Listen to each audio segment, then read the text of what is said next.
On করে দাও। আহ, জি ভাই, অন করে দেওয়া আছে। আচ্ছা, সো ওকে, ঠিক আছে, গ্রেট। এখন আমি তাহলে আমার স্ক্রিনটা শেয়ার করি, and then parallelly we we start discussing, যে দেখি এটাকে কিভাবে এরা হচ্ছে নতুন কিছু সিস্টেম চালায়, বানাইছে। দেখি এটা ট্রাই করে দেখি, নট ব্যাড।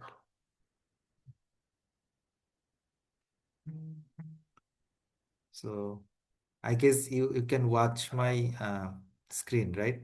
সবাই আমার স্ক্রিন দেখতে পাচ্ছেন, রাইট? জি ভাই, দেখা যাচ্ছে। জি। হ্যাঁ। এখন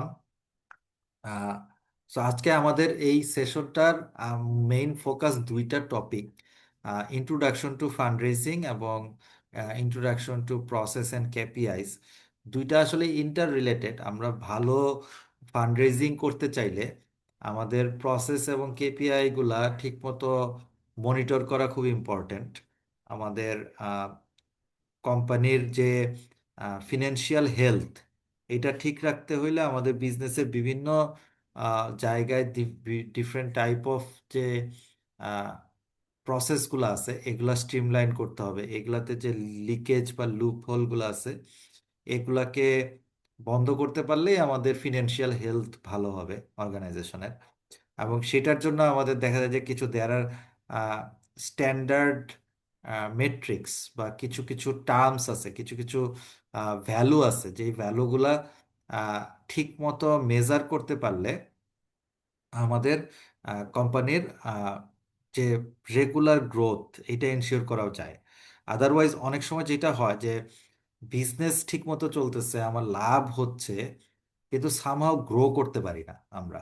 So, বাংলাদেশের মোস্ট অফ দি এসএমই আমরা আমরা আমি ওয়ালি, ওমর ভাই, তো আমরা ভেঞ্চার প্রোগ্রামটা স্টার্ট করার একটা বড় অবজেক্টিভ ছিল যে আসলে আহ, আমাদের ই এই যে আহ, কি বলে এটা, আহ, মানে এসএমই যে মদের মতো যারা আছে, যারা কিনা আসলে আপনার আহ, ভালো বিজনেস করতেছে, আপনারা সবাই মোটামুটি এখানে ভালো বিজনেস করতেছেন, এবং কিন্তু তারা একটা জায়গায় যে আটকে যায় বা একটা একটা লেভেল অফ গ্রোথের পরে তারা মানে আইদার ফাউন্ডাররা নিজেরাই হচ্ছে কমফোর্ট জোনে চলে আসে, আরে ব্যবসা তো ভালো হইতেছে, আর এত কষ্ট করার দরকার কি, অথবা হচ্ছে ফাউন্ডারদের অ্যাসপিরেশন আছে বড় করার, আহ, চিন্তা আছে, কিন্তু তাদের বিজনেসের প্রসেসটা এমন ভাবে তৈরি হয়ে গেছে যে যেইটা থেকে বেরোয় আসা যায় না। তো এটা একটা আর ফান্ড রেজিংটা এইখানে ওই যে অনেক আহ, ধরনের মোটিভেশন এখানে থাকে যে ফান্ড রেজিং আসলে কেন লাগবে।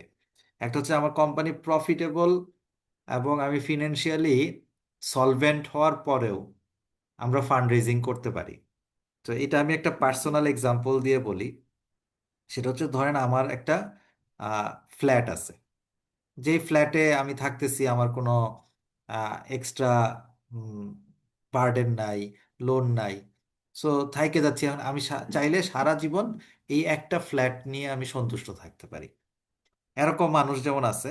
আবার কিছু মানুষ আছে যে না, আমি তো নিজে এখন একটা ফ্ল্যাটে থাকতেছি, বাট আমি আরো 5টা ফ্ল্যাটের মালিক হইতে চাই, এবং আমি এই 5টা ফ্ল্যাট রেন্ট দিব, বা আমি একটা কমার্শিয়াল প্লেস, 5টা কমার্শিয়াল প্লেস থাকবে যেখানে আমি দোকান ভাড়া দিব। ওই যে অনেকের দেখা যায় জমি থাকে, জমির পাশে রোড থাকে, রোডে সে যে সিরিয়াল ধরে ধরেন 10টা 12টা দোকান করে দেয়, দোকান করে ভাড়া দেয়। এখন দেখা গেল যে আপনার বাড়ি আছে, আপনি সলভেন্ট, আপনার ক্যাশ ফ্লো ঠিক আছে। এখন ওই যে দোকান করবেন আরো 10টা, ওইটার জন্য আপনার হয়তো 1 কোটি টাকা দরকার আছে। এখন এই 1 কোটি টাকা আপনি তো প্রতি মাসে 10,000 20,000 30,000 টাকা জমায় জমায় আপনি কখনো 1 কোটি করতে পারবেন না। তো আপনি যদি ধাপ করে 1 কোটি টাকা ইনভেস্ট করতে হয় এবং এটার আরওআই অনেক বেশি হয়, তাহলে আপনার এক্সটার্নাল কোনো সোর্স থেকে এই 1 কোটি টাকা এনে সাথে সাথে ইনভেস্ট করে দেওয়াটা বেশি লাভজনক। এটা মানে বিজনেস মাইন্ডসেটের মানুষ যারা, তারা এভাবেই চিন্তা করে যে আমি যদি কোম্পানির প্রফিট করতেছি, প্রতি মাসে আমার হয়তো 1 লাখ টাকা করে প্রফিট হচ্ছে, এবার আমার একটা কেকের ই প্রোডাকশন ইউনিট বাড়াইতে আমার হয়তো একসাথে 50 লাখ টাকা লাগবে। আমি যদি খুবই স্ট্যান্ডার্ড হাইজিন কমপ্লায়েন্স মেনটেন করে একটা কেক ম্যানুফ্যাকচারিং বা প্রোডাকশন ইউনিট আমি অ্যাড করি, আমার 50 লাখ লাগা লাগবে। এখানে এই 50 লাখ টাকা আমার জমাইতে লাগবে হচ্ছে লেটসে 2 বছর, আমি যদি যেই মডেলে প্রফিটেবিলিটি আছে। বাট আমি যদি এখনই কোথাও থেকে 50 লাখ টাকা এনে ইউনিটটা দিয়ে দিতে পারি, যেটা আমার ক্যাপাসিটি বাড়ায় দিতেছে, আমার হচ্ছে স্ট্যান্ডার্ড বাড়ায় দিতেছে, এবং এতে করে আমার বিজনেস আবার 5 গুণ 7 গুণ বা 10 গুণ গ্রো করা শুরু করতে পারে। সো আমি এটার জন্য 2 বছর ওয়েট করব, নাকি সাথে সাথে ফান্ড রেজিং করে ফান্ডটা ইনজেক্ট করব এবং মার্কেট ক্যাপচার করব, আমার বিজনেস গ্রো করব, প্রফিটেবিলিটি বাড়াবো। সো এইটা হচ্ছে যে the mindset that we sometimes know, যে প্রফিটেবল থাকার পরে কেন ফান্ড রেজ করবো, এটা একটা কোশ্চেন হতে পারে। But definitely we need to raise fund with consciousness, মানে আমরা অযথা ফান্ড রেজ করা ঠিক না। So I will go in depth of that. So fund raising সেশনটার অবজেক্টিভ হচ্ছে যে হ্যাঁ, আমরা উই শুড বি কেয়ারফুল যে আমরা কেন ফান্ড রেজ করবো। এটা যদি আমরা ক্লিয়ার থাকি, আমাদের যদি প্রজেকশন ঠিক থাকে, আমাদের যদি ক্যালকুলেশন ঠিক থাকে, তাহলে আমাদের ফান্ড রেজিংয়ে যাওয়া উচিত। কারণ সেই ফান্ড রেজিংয়ের যাওয়াতে জার্নিতে সেটার জন্য কি কিভাবে আমরা প্রিপেয়ার্ড হইতে পারি, সেই জিনিসটা কিছুটা ইন্ট্রোডাকশন দেওয়া, পরের সেশনগুলোতেও আমরা এগুলা নিয়ে কথা বলবো। আজকে জাস্ট অ্যান ইন্ট্রোডাকশন। সো আজকে অনেকগুলা জিনিস বলবো, বাট সবগুলার আমরা ইন ডেপথে ঢুকবো না, will not go into the depth of each topic. So আজকে জাস্ট ওভারভিউ দিব আপনাদের। এবং আহ, সামনে আপনাদের একটা পিচ সেশন আছে। আহ, যারা যারা পার্টিসিপেট করতে চান, লুইস ভেঞ্চারের যে আহ, আপনার জনতা শার্ক ট্যাঙ্ক, ওয়ালিউল্লাহ ভুইয়া নাম দিছে, তো জনতা শার্ক ট্যাঙ্কে যারা পার্টিসিপেট করতে চান, তাদের হয়তো পিচ দেওয়া এবং কি কি কিউএনএ হইতে পারে সেটার একটা প্রিপারেডনেসের ব্যাপার আছে। সো ওই জিনিসগুলো আমরা এখানে আলোচনা করব। সো সেক্ষেত্রে আমার স্টোরিটা বা আমার ব্যাকগ্রাউন্ডটা একটু বলি। সো আমি আহ, আমার ফুল নেম হচ্ছে নাজমুল আরিফ, মীর মোহাম্মদ নাজমুল আরিফিন, আর আমার নিকনেম হচ্ছে মোমেল। সো আমার যারা ক্লোজ সার্কেল আছে, আমার ফ্রেন্ড সার্কেল, আমার আমার আমার অফিসের সবাই আমাকে মোমেল নামে ডাকে, কারণ ওরা আমার খুব ক্লোজ। আমাদের অফিসের যারা এমপ্লয়িজ আছে, আমাদের যারা মানে আমার টিম মেম্বাররা যারা আছে আমাদের, তারা সবাই আমাদের খুব ক্লোজ। সো আমার এডুকেশনাল জার্নি শুরু হয়েছে হচ্ছে engineering under grad in educational journey হচ্ছে আইইউটি থেকে। 2004 সালে আমি এইচএসসি পাশ করি ঢাকা কলেজ থেকে। তার আগে আমার স্কুল ছিল হচ্ছে ideal school and college. So ideal school and college, then Dhaka college, then আইইউটিতে আমি ইলেকট্রিক্যাল ইঞ্জিনিয়ারিং পড়ি, এবং 2008 সালে আমার গ্র্যাজুয়েশন কমপ্লিট হয়। তখনও I I did not know যে আমি আসলে এন্টারপ্রেনার হব, বা স্টার্ট আপ করবো, বিজনেস করব, এগুলা আমার কিছুই মাথায় ছিল না। ওই সময় আমার ফ্যামিলি থেকে কিছু প্রেশার ছিল, যে আমার মানে দেশের বাইরে যাইতে হবে। আমার আত্মীয় স্বজন অনেকেই দেশের বাইরে থাকে, মানে মোস্ট অফ দি আমার কাজিন গ্রুপের আমার যারা ক্লোজ, আমার মামাতো ভাই চাচাতো ভাই বোন ম্যাক্সিমামই হচ্ছে দেশের বাইরে থাকে।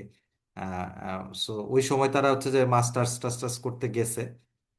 এই কারণে আমার ফ্যামিলি থেকেও একটা প্রেশার ছিল যে আমি দেশের বাইরে যাওয়ার ট্রাই করব।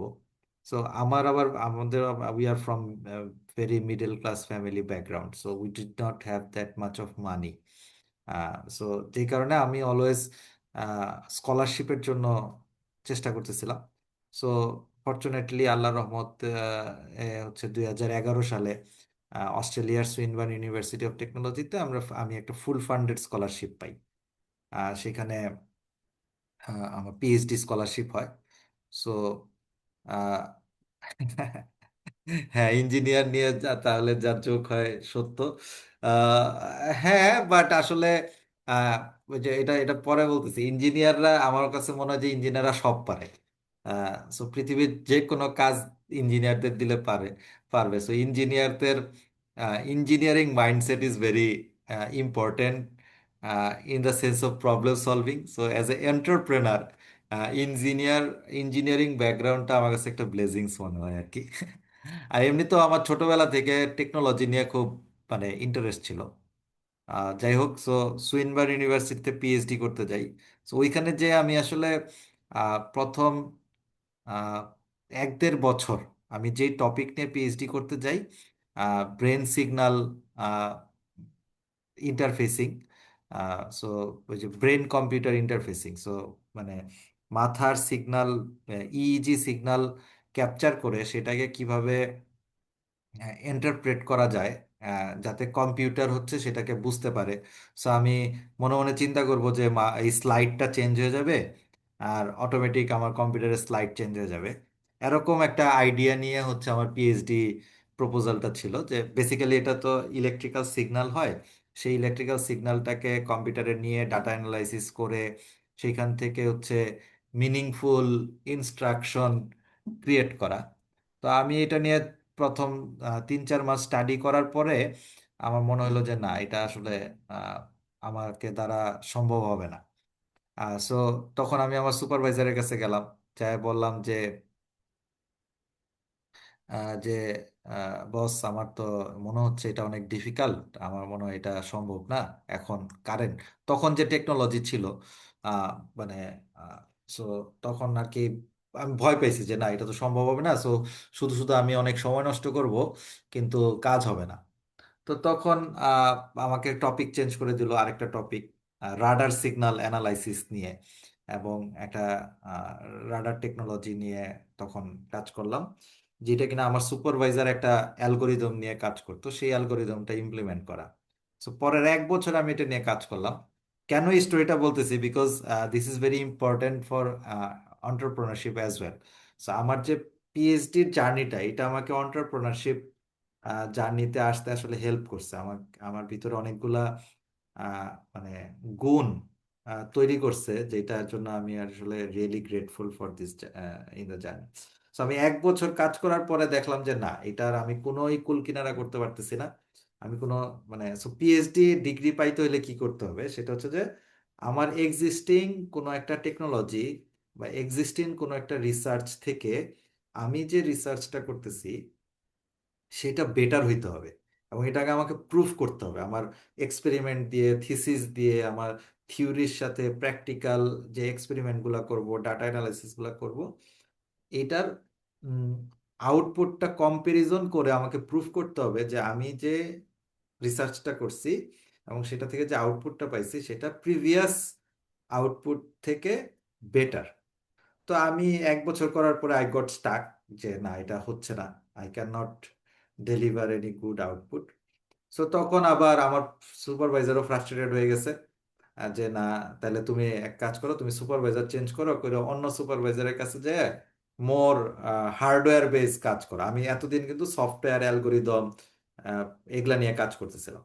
তখন আমি বললাম যে না, আমার আমার সুপারভাইজার যদিও চাইনিজ ছিল, but he was a very good person. তো আমি বললাম যে না, আহ, আমি আপনাকে ছাড়া অন্য কোথাও যাব না, সো আপনার সাথে আমি কাজ করব। সো তখন আমি বেসিক্যালি কমপ্লিটলি থিওরিটিক্যাল একটা স্টাডিতে মুভ করি। আর সেটা হচ্ছে যে ডাটা সায়েন্সের ডাটা প্রি প্রসেসিং অ্যালগোরিদম, যেখানে বড় কোনো বিগ ডাটাকে ভেঙে ভেঙে ছোট ছোট ডাটা ব্লকে কনভার্ট করে, এবং সেটা থেকে আবার ওই ছোট ব্লকটা থেকেই মিনিংফুল আউটকাম বের করতে পারে, যেন আমার মানে বড় ব্লকটাকে আর কাজে লাগাইতে না হয়। সো এটা ধরেন যে আপনাকে উম, 1000 গিগাবাইট ডাটা দেওয়া হয়েছে, এখন এর ভিতরে আপনি এটাকে আমরা ছোট ছোট ভাগ করে 2000 গিগাবাইট পাইলাম, যে সরি 200 গিগাবাইট পাইলাম, যেখানে খুবই ইম্পর্টেন্ট ডাটা আছে। এখন বাকি 800 গিগাবাইট ইউজ না করে এই 2000 গিগাবাইট দিয়ে যদি আমি 200 গিগাবাইট দিয়ে যদি আমি কাজটা ডান করে ফেলতে পারি, আমার যা করা দরকার, তাহলে তো আমার জন্য ভালো। আমার প্রসেসিং টাইম, ক্যালকুলেশন, আমার সফটওয়্যার হার্ডওয়্যার সবকিছুর সাশ্রয়ী হবে। সো ওইটার একটা অ্যালগোরিদম আমি ডেভেলপ করি, যেটা কিনা অন্য কয়েকটা অ্যালগোরিদম থেকে বেটার পারফর্ম করতেছিল। সো এটা করার কারণে তখন আলহামদুলিল্লাহ আমার পিএইচডি ডিগ্রিটা পাই আর কি। এটার অ্যাপ্লিকেশন যেমন হচ্ছে ইমেজ প্রসেসিং আছে, ফেশিয়াল রিকগনিশন আছে। ধরেন এই যে ফেশিয়াল রিকগনিশনে একটা মানুষের মুখে অনেক ধরনের ডাটা থাকে, যেই ডাটাগুলা পৃথিবীর 90% মানুষেরই কমন। সো ওই ডাটাগুলো স্টোর করে কোনো লাভ নাই। আমি প্রত্যেক মানুষের যদি ওই ছবিগুলো আমি স্টোর করি, ইটস এ ওয়েস্ট। সো এরকম 20% ডাটা আছে যেগুলো হচ্ছে যে ইউনিক ফিচার প্লাস কিছু কমন ফিচার নিয়ে থাকে। তৌহিদুল ইসলাম ভাই কিছু বলতেছেন?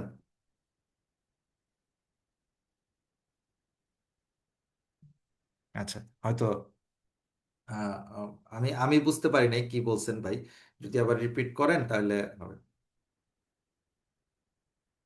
সো এনিওয়ে, যেটা বলছিলাম, সো এই আহ, এই জায়গা থেকে আমি যে লার্নিংটা পাইছি সেটা হচ্ছে যে মানে পিভট করা টা ইজ ভেরি নর্মাল। সো যেটা কিনা এখন স্টার্ট আপে শোনা যায়, বিজনেসে শোনা যায় যে পিভট। পিভট মানে বেসিক্যালি একটা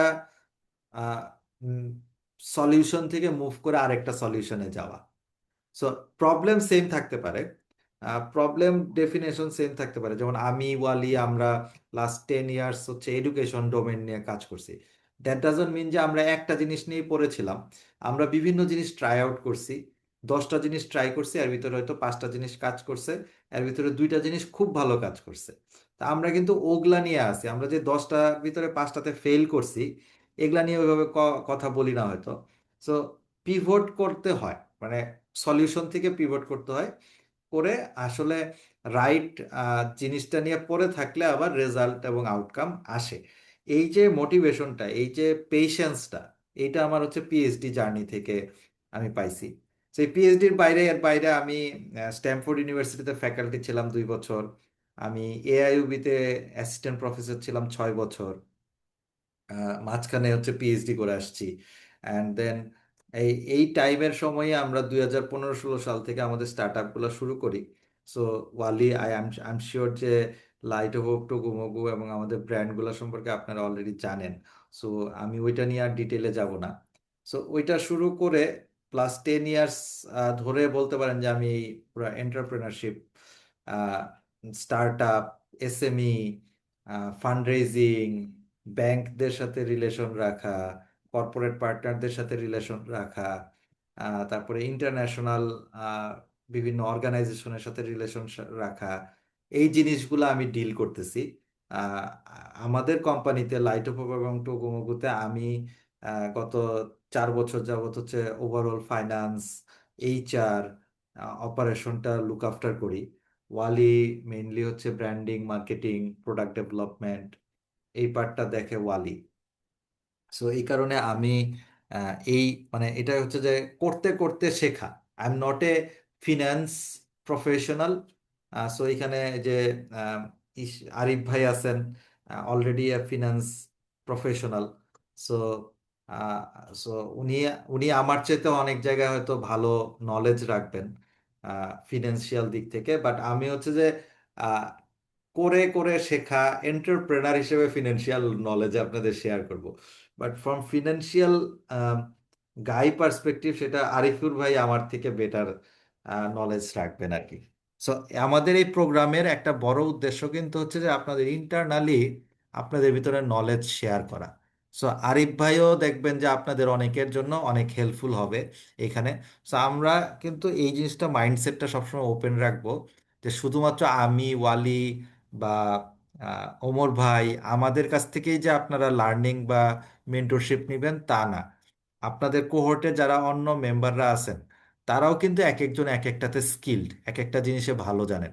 বয়স এখানে কোনো ফ্যাক্টর না, বয়স কারো কম কারো বেশি হইতে পারে, বাট সবার থেকেই সবার আসলে লার্নিং এর সুযোগ আছে, ইভেন সেম ডোমেন না হইলেও। তো আমি যেটা সবসময় এনকারেজ করি যে you guys talk to each other. আপনারা নিজেরা নিজেরা কিন্তু কমিউনিকেট করবেন, নিজেরা হোয়াটসঅ্যাপে নক দিবেন, নক দিয়ে কথা বলবেন, একজন আরেকজনের থেকে হেল্প নেবেন। সো অনেক কথা বলে ফেলতেছি, just because of this is a introductory session. পরের স্লাইডগুলোতে আসলে অনেক বেশি কথা বলতে হবে না, আহ, তারপরও দেখা যায় যে সেশন লেংদি হয়ে যায়। কমিটমেন্ট অনুযায়ী রাখা যায় না। বাট আমরা এই সেশনগুলোকে এই কয়েকটা ভাগে ভাগ করছি। একটা হচ্ছে যে ফান্ড রেজিং এর ইন্ট্রোডাকশন এবং প্রসেস ডেভেলপমেন্ট, দুইটা কেন মিক্স করা হয়েছে এটা আমি বলি।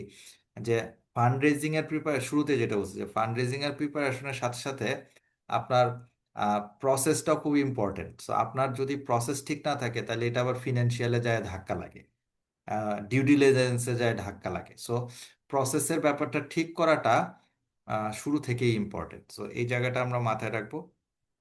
দেন আমরা সেকেন্ড সেশন আছে হচ্ছে ইকুইটি ইনভেস্টমেন্ট, দেন প্রসেসের ইন ডেপথে ঢোকা, যে কেপিআই ট্র্যাকিং করা কিভাবে আমরা করতে পারি, এই জিনিসগুলা আমরা দেখব। দেন সেশন 3 হচ্ছে due diligence and final preparation for fund raising. So আমরা, আপনারা কতটা প্রিপেয়ার্ড হইছেন আমাদের এই সেশনগুলো থেকে লার্নিং নিয়ে। সো একটা সেশন থেকে আরেকটা সেশনে কিন্তু একটা গ্যাপ আছে, বাট ওই গ্যাপে কিন্তু বসে থাকলে হবে না। ওই গ্যাপে যেটা করতে হবে যে আপনারা, আমরা কিছু ডকুমেন্ট দিব, কিছু টেমপ্লেট দিব, কিছু চেকলিস্ট দিব। এগুলা কিন্তু আপনাদের কাজ করতে হবে, ফিল আপ করতে হবে, এগুলা নিয়ে কন্টিনিউয়াস কাজ করবেন। যেখানে আটকায় যাবেন আমাকে রিচ আউট করবেন।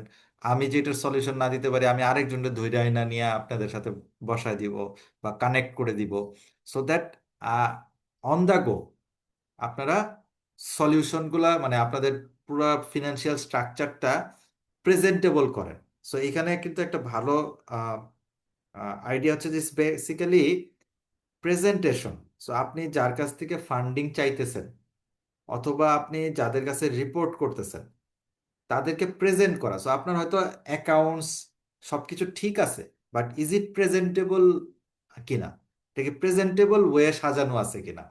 সো আমি হেল্প করব জাস্ট হচ্ছে প্রেজেন্টেবল ওয়েতে হেল্প সাজানোর জন্য। সো আমি হয়তো বলবো যে আপনার অডিট করা লাগবে, কিন্তু অডিটটার ব্যাপারে ইন ডেপথ কিন্তু আমি হেল্প করতে পারবো না, তখন কিন্তু একটা সিএ ফার্ম আপনাকে হেল্প করতে পারবে। তারপর আমি হয়তো বলবো যে আপনার ট্রেড লাইসেন্স ঠিক করতে হবে। সো বাট ট্রেড লাইসেন্স ঠিক করার জন্য যেই জায়গাগুলোতে আপনার যাইতে হবে এটা হয়তো আপনাদেরকেই রিসোর্সটা অলরেডি আছে, বা না থাকলে হয়তো আমাদের পরিচিত নেটওয়ার্ক থেকে বের হয়ে আসবে, নিজেরা নিজেরা কথা বললে বের হয়ে আসবে।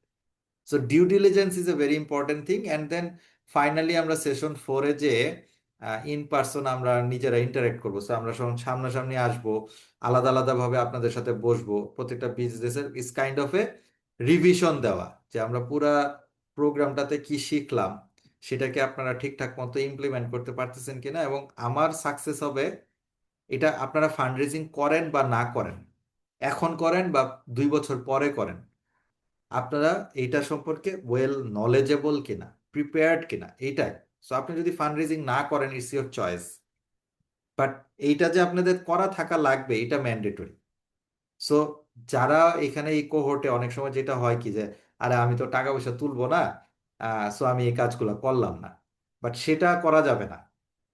যেটা করতে হবে যে আপনি ফান্ড রেজিং এখন করেন বা না করেন, আমাদের এই মেন্টরশিপ প্রোগ্রাম চলাকালীন সময়ে আমরা যেই গাইডলাইনগুলো দিব, যেই টাস্কগুলো দিব, কাজগুলো দিব, এগুলা কমপ্লিট করতে হবে। কারণ এই কমপ্লিট করার মধ্যে দিয়ে আপনার বিজনেসটা একটা স্ট্রাকচারে আসবে, এবং স্ট্রাকচারে আসলে আপনি এটাকে গ্রো করতে পারবেন। এটা 5 বছর পরে করেন তখন এটলিস্ট আমাদের নাম মনে হবে যে না, নাজমুল আরেফিন ভাই বলছিল যে এটা জিনিসটা ঠিকঠাক করো, তো করেন। সো এখন এটা কেন বলতেছি, এটার বলি যে আমরা যখন করছি আমরা কিন্তু এরকম মেন্টরশিপ পাই নাই, এবং আমরা কিন্তু অনেক জায়গায় অনেক ধাক্কা খাইছি। আমি যা যে ধরেন 2017 সালে কোম্পানি ফর্ম করছি, 2015-16 সালে আমরা ট্রেড লাইসেন্স দিয়ে ব্যবসা শুরু করছিলাম, প্রোপ্রাইটারশিপ দিয়ে। অ্যান্ড দেন 2017 সালে আমরা কোম্পানি হিসেবে আরজেসিতে ডকুমেন্টেড করি। তো এই এই যে জার্নিটা, এখানে ধরেন ট্যাক্স, এনবিআর এর সাথে ডিল করা, আরজিএসসির সাথে ডিল করা, সিটি কর্পোরেশনের সাথে ডিল করা, ব্যাংকের সাথে ডিল করা, এনবিএফআই গুলোর সাথে ডিল করা, মানে তারপরে ভিসি ইনভেস্টর এদের সাথে কমিউনিকেট করা, প্রত্যেকটা ধাপে আমরা কিন্তু অনেক স্ট্রাগল করছি, অনেক জায়গায় আটকায় গেছি, অনেক জায়গায় ধরা খাইছি। এই খেয়ে খেয়ে যেই লার্নিংটা হয়েছে এটা আমরা এখন শেয়ার করতেছি আপনাদের সাথে। সো এই জন্য আমি বলি যে আমরা যেটা এখানে শেয়ার করতেছি, please try to implement, try to follow, even if you are not raising fund. আপনার যদি টাকা নাও লাগে আপনি এই জিনিসগুলা ফলো করবেন। সো আমি খুব কুইক কয়েকটা জিনিস যাই যে এগুলো আপনারা জানেন যে বাংলাদেশের এই যে কেন আমরা এটা নিয়ে কাজ করতেছি, because you guys are creating job, নতুন নতুন ইনোভেশন আনতেছেন, এমপ্লয়মেন্ট ক্রিয়েট হইতেছে, বিদেশ থেকে ফান্ডিং আসার অপরচুনিটি ক্রিয়েট হইতেছে, যেটাই কিনা আমি ওয়ালি আমরা গত 10 বছর ধরে নিজেদের বিজনেস দিয়ে করার চেষ্টা করতেছি এবং চাইতেছি যে আমাদের মতো আরো 100 200 500 কোম্পানি হোক, যে বাংলাদেশের ইকোনমিতে যারা আহ, বেশি বেশি রেভিনিউ নিয়ে আসতে পারে, বেশি বেশি ডলার নিয়ে আসতে পারে। ডলার নিয়ে আসলে কি হবে? আহ, আমাদের পারচেস পাওয়ার বাড়বে। তো আমি রিসেন্টলি দুবাই ভিজিট করে আসছি। দুবাইতে প্রায় আমি 20 দিন ছিলাম। সো সেইখানে আমি যে এক্সপিরিয়েন্সটা দেখছি যে ওইখানে কিন্তু ধরেন যে আহ, মানে 10 লাখ, 10 লাখ না সরি 1 কোটি, 1 কোটি যে ওদের পপুলেশন, তার ভিতরে 10 লাখ হচ্ছে ওদের আমিরাতি, মানে ওইখানকার মানুষ, ওইখানকার মানুষ। আহ, তো ওইখানকার মানুষ 10 লাখ, আর বাকি 90 লাখ হইতেছে এক্সপার্টস, মানে বিভিন্ন দেশ থেকে যায় ওইখানে কাজ করে। তো কিন্তু ওইখানকার ইকোনমি, ওইখানে যে ধরেন সুপার স্টোর, সুপার স্টোর বিশাল, মানে বাংলাদেশে মনে করেন যে ঢাকা শহরেই মানুষ হইতেছে 3.8 crore মানুষ ইন দ্য ঢাকা সিটি, আর ওখানে ওরা পুরা দেশ হইতেছে 1 কোটির মতো মানুষ। তো এখন ধরেন যে, কিন্তু ওদের সুপার স্টোরের সাইজ দেখলে এক একটা, মানে বাংলাদেশের স্বপ্ন মিনা বাজার আপনি দেখবেন যে ওইটা হচ্ছে ওদের দেশের মুদির দোকান। আর ওদের দেশে যেটারে সুপার স্টোর বলে বা হাইপার স্টোর বলে, সেগুলা হইতেছে বসুন্ধরা সিটির মতো বড় অনেক ক্ষেত্রে, বা অত বড় না হইলেও আপনার ধরেন যে যে মেট্রো শপিং মল ধানমন্ডিতে, এগুলা যেরকম অনেক বড় বিল্ডিং নিয়ে অনেক বড় কয়েকটা ফ্লোর, ওদের একটা দোকানই হইতেছে এত বড়, একটা স্বপ্নই হইতেছে ধরেন 4 5 ফ্লোর নিয়ে। তো এবং ওইখানে মানুষ ঢুকতেছে এবং বাইর হইতেছে হচ্ছে ট্রলি ভর্তি কইরা। আমি বাংলাদেশে যদি আপনি স্বপ্ন মিনা বাজার আগুরাতে যান, দেখবেন যে 10 জন বা 20 জন মানুষ যদি গেট দিয়ে ঢোকে, এর ভিতরে 5 জন হইতেছে দুই হাতে ব্যাগ ভরিয়ে নিয়ে বাইরে হয়। আর বাকি 5 জন দেখবেন যে খালি হাতেই বাইরেছে, ও ঘুইরা ফিরা দেখা ওর কিছু কেনার মতো মনে হয় না, ও বাইরে চলে আসছে। এর বড় রিজন হচ্ছে পারচেস পাওয়ার। বাংলাদেশের মার্কেটে আপনার পপুলেশন যত বেশি থাকুক, পুরো ঢাকা শহরে আমার 4 কোটি মানুষ থাকুক, ডাজন্ট ম্যাটার, কারণ এই মানুষগুলোর হাতে টাকা নাই, এই মানুষগুলোর পারচেস পাওয়ার খুব কম। যেই কারণে আমরা যারা ব্যবসা করতেছি, আমরা করতেছি স্ট্রাগল। আমরা আমাদের প্রোডাক্টের প্রাইস এখনো কম রাখতে হচ্ছে, আমাদের ম্যানুফ্যাকচারিং কস্ট বেশি হওয়া সত্ত্বেও আমরা প্রোডাক্ট মানে প্রাইস বাড়াইতে পারতেছি না। প্রাইস যেহেতু বাড়াইতে পারতেছি না, আমাদের মার্জিন কম থাকতেছে দেখে আমরা মার্কেটিং এ স্পেন্ড করতে পারতেছি না। উল্টা এদিকে ফেসবুকে আমাদের মার্কেটিং কস্ট বেড়ে যাচ্ছে, ডলারের রেট বেড়ে যাচ্ছে। সো আমরা মানে সব দিক দিয়ে ধরা খাইতেছি, কারণ কি? আমাদের মার্কেটে পারচেস পাওয়ারটা খুব কম। সো এই জন্য আমাদেরকে অবশ্যই টার্গেট করতে হবে প্রত্যেকটা বিজনেসকে আমরা কিভাবে আহ, বিদেশ থেকে টাকা আনতে পারি, এটা বিভিন্নভাবে বাই করতে হবে। সো এইটা যদি আমরা করতে পারি, then we will be really successful.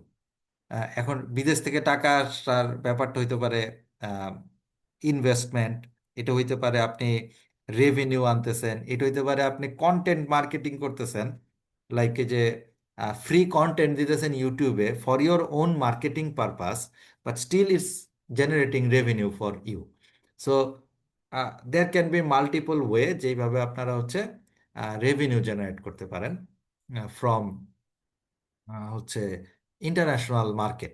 যখন এটা করবেন তখন আপনার অটোমেটিক আপনার ক্যাশ ফ্লো ভালো হবে, এবং আস্তে আস্তে ইকোনমিতে এরকম ইনজেকশন আসা শুরু হলে, এখন তো আমরা শুধু শ্রমিকদের রেমিটেন্সের উপরে ডিপেন্ডেন্ট, বাট এটা থেকে বের হয়ে এসে আমরা অ্যাজ এ বিজনেস কিভাবে আর্নিং আনতে পারি ফ্রম ইন্টারন্যাশনাল মার্কেট, এইটা আমাদেরকে খুব বেশি প্রায়োরিটি দিতে হবে। সো আমি এখানে স্টার্ট আপের ডিসকাশনে যাব না, স্টার্ট আপের ক্যারেক্টারিস্টিক্সের ডিসকাশনেও যাব না, এগুলা আমরা আসলে বিভিন্ন সেশনে অনেকবার বলছি, ওয়ালি বলছে।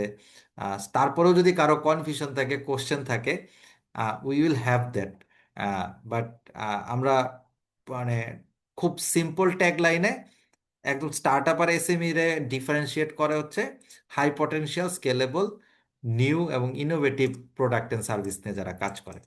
সো এইটা টেকনোলজি এখন আসলে আগে মনে হইতো যে যেটা সফটওয়্যার ইউজ করলে টেকনোলজি ইউজ করলে এটা স্টার্ট আপ, না করলে স্টার্ট আপ না। But no company in the world right now, at least আপনাদের আমাদের লেভেলের কোম্পানি, টেকনোলজি ইউজ করা ছাড়া সম্ভবই না। তো আপনার এই যে এখন যে আমরা জুমে ক্লাস নিচ্ছি, ইটস এ টেকনোলজি। তার মানে কি Light of Venture tech company হয়েছে? না। Still Light of Venture can be a startup. We use technology for scalability. এই যে নইলে আমি আমার অফিসের সবাই ডাইকাই না ক্লাস নিতে পারতাম না, বাট এখন আমি পারতেছি because we are using technology. But as a company we are not a tech company, we are a venture program. We can arrange physical program, we can arrange online program. So we are using technology. So এখন আগে যে শুধু software বানাইলেই start up, app বানাইলেই start up, এই concept থেকে world বের হয়ে আসছে। আর সেকেন্ড যেটা এসএমই, আগে ধরা হয়তো যে এদের গ্রোথটা একটা জায়গায় আটকে যায়। সো এসএমই আর স্টার্ট আপের যে পার্থক্যটা, যে এইখানে হচ্ছে যে গ্রোথটা যদি কোথাও জায়গায় আটকে যায়, র্যাপিডলি স্কেল করতে পারে না, এই কনসেপ্টটাও আস্তে আস্তে ব্রেক হচ্ছে। যে না, আসলে যে কোনো এসএমই কে যদি রাইট প্রসেসের মধ্যে ফালানো যায়, রাইট স্ট্রাকচারে নিয়ে আসা যায়, ইট ক্যান বি স্কেলেবল।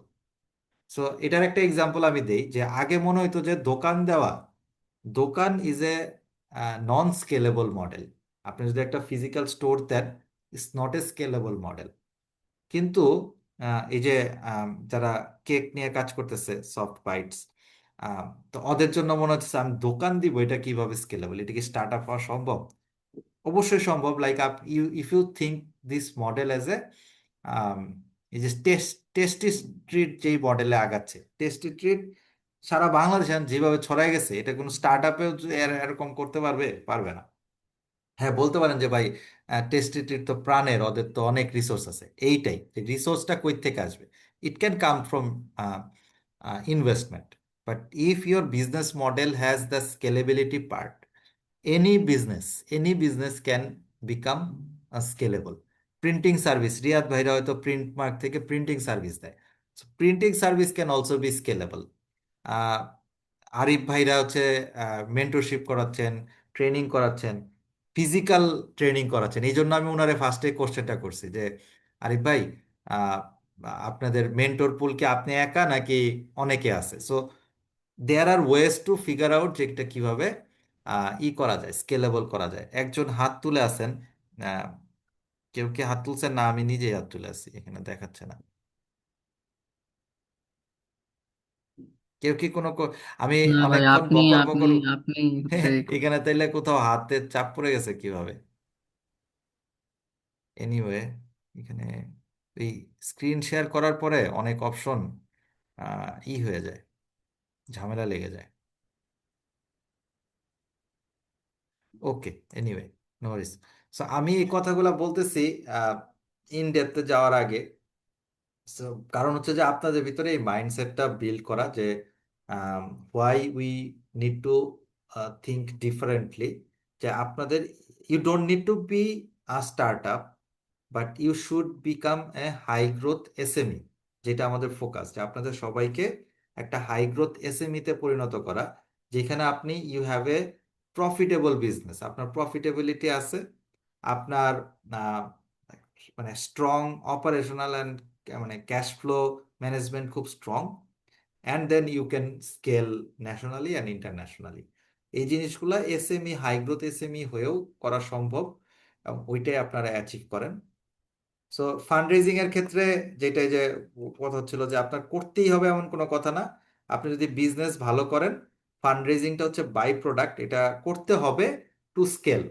আপনাকে ইনভেস্ট করতে হবে to scale, but not to survive. আপনি যদি সারভাইভ করার জন্য ফান্ড রেজ করা লাগে, ইটস অ্যালার্মিং। ঠিক আছে, এটা আমরা স্ট্রাগল ফেস করছি। আমরা একটা লেভেলে, আমরা তো কোভিড পার করে আসছি। কোভিডের সময় আমাদের বিজনেসে বড় ধাক্কা লাগছে। তখন আমাদেরকে মার্কেট থেকে টাকা নিতে হয়েছে, লোন নিতে হয়েছে to survive. So we did that, but এটা কিন্তু আসলে ভালো না। এবং ওই ব্যাকলগটা থেকে রিকভার করতে আমাদের কিন্তু অনেক সময় লাগছে। So আমরা যে উনিশ উনিশ সালে আমাদের বিজনেসটা জাস্ট আমরা তখন গ্রো করা শুরু করছি। 17 সালে আমরা কমার্শিয়ালে গেলাম। 18-19 আমরা প্রোডাক্ট ডেভেলপমেন্টে ব্যয় করছি। আমাদের কিছু এনজিও থেকে ফান্ডিং ছিল, গ্র্যান্ট ছিল। 19-এ এসে আমরা মার্কেটিং করা শুরু করছি, টাকা স্পেন্ড করা শুরু করছি। 20-এ এসে শুরু হলো কোভিড। এন্ড দেন 20-এ এসে কোভিড শুরু হওয়ার পরে আমরা মানে 20, 21, 22 আমাদেরকে অনেক স্ট্রাগল করতে হয়েছে, অনেক টাকা আমাদেরকে আহ, কিন্তু আমাদের বিজনেস টিকায় রাখতে হইলে we had to do that sacrifice. So আমি, ওয়ালি, আমি যেমন এআইইউবি তে জব করতাম, তখন আমি আমার যে বেতন পাইতাম সেই বেতনের 70% টাকা আমি কোম্পানিতে দিতাম। So, কারণ আমি তখন কোম্পানিতে ফুল টাইম করি না, আমাদের তখনই অনেক স্টাফ ছিল। সো এরকম আমি, আমার আরেকজন কো ফাউন্ডার আছে, রোমেল, তারপরে মারুফ, আমরা তখন, মারুফ না, মারুফ চলে গেছিল জার্মানি।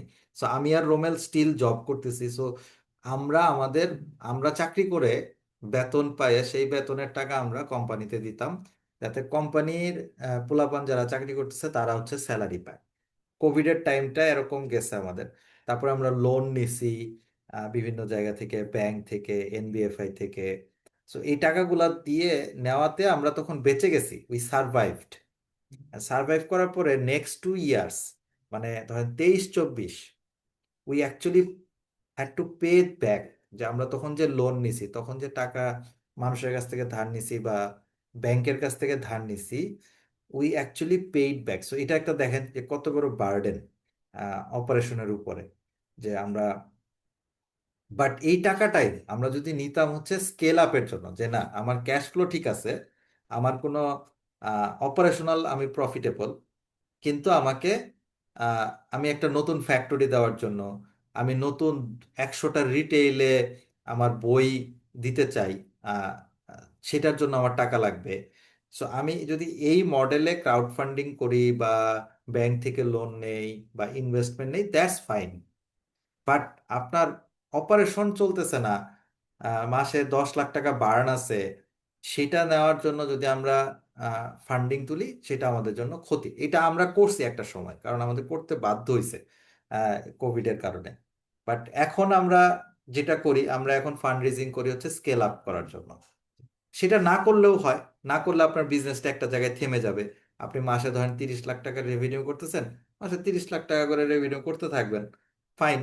বাট আপনি যদি 30 লাখ টাকা রেভিনিউটাকে 50 লাখ টাকা, 50 লাখ টাকা 1 কোটি টাকাতে নিয়ে যেতে চান মাসে, তাহলে you need to invest either your own money or people's money. So that's why you may need two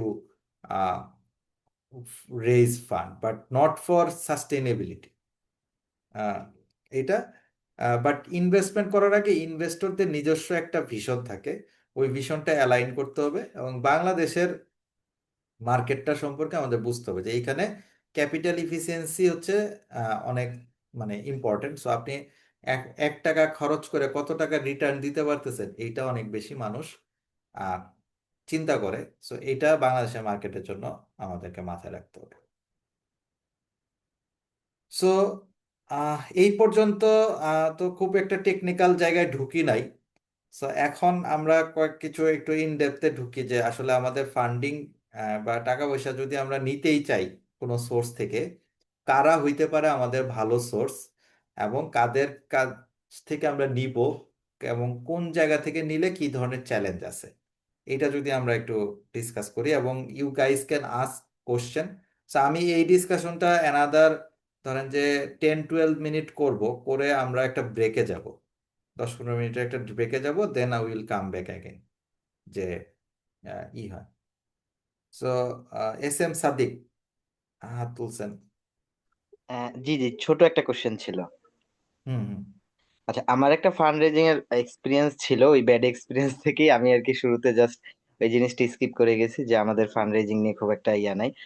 সেটা হচ্ছে 2024-এ আমরা হচ্ছে বাংলাদেশ ভেঞ্চার ক্যাপিটালের সাথে উম কয়েকবার মিটিং এ বসি, দেন লাস্টলি প্রায় 8-10টা মিটিং হয় আর কি। সবকিছু প্রেজেন্ট হুম, করি ওনাদেরকে, এ টু জেড কোম্পানির এভরি সিঙ্গেল থিং ব্রেক করে থেকে শুরু করে সবকিছু। তো ওখানে যেটা প্রবলেম হয় লাস্টলি, মানে ডিলটা ক্লোজ হয়ে যায়, মানে আমাদের পক্ষে আসার এরকম একটা অবস্থা। কিন্তু থিং ইজ যে এক্সপেক্টেড যে রেভিনিউটা বা তাদেরকে যে তাদের সাইডটা দেখানো হয়েছে ওইখানে হচ্ছে রিয়েলিটির থেকেও আমি একটু কমিয়ে দিয়েছিলাম, যাতে হচ্ছে তারা আকাশ কুসুম কিছু তাদেরকে না দেখানোর চেষ্টা।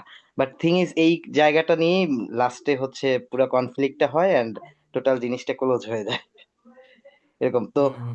কোশ্চেন হচ্ছে যে আসলে ম্যাক্সিমামই আমি দেখি যে আকাশ কুসুমই দেখায় অনেকেই অনেক কিছু।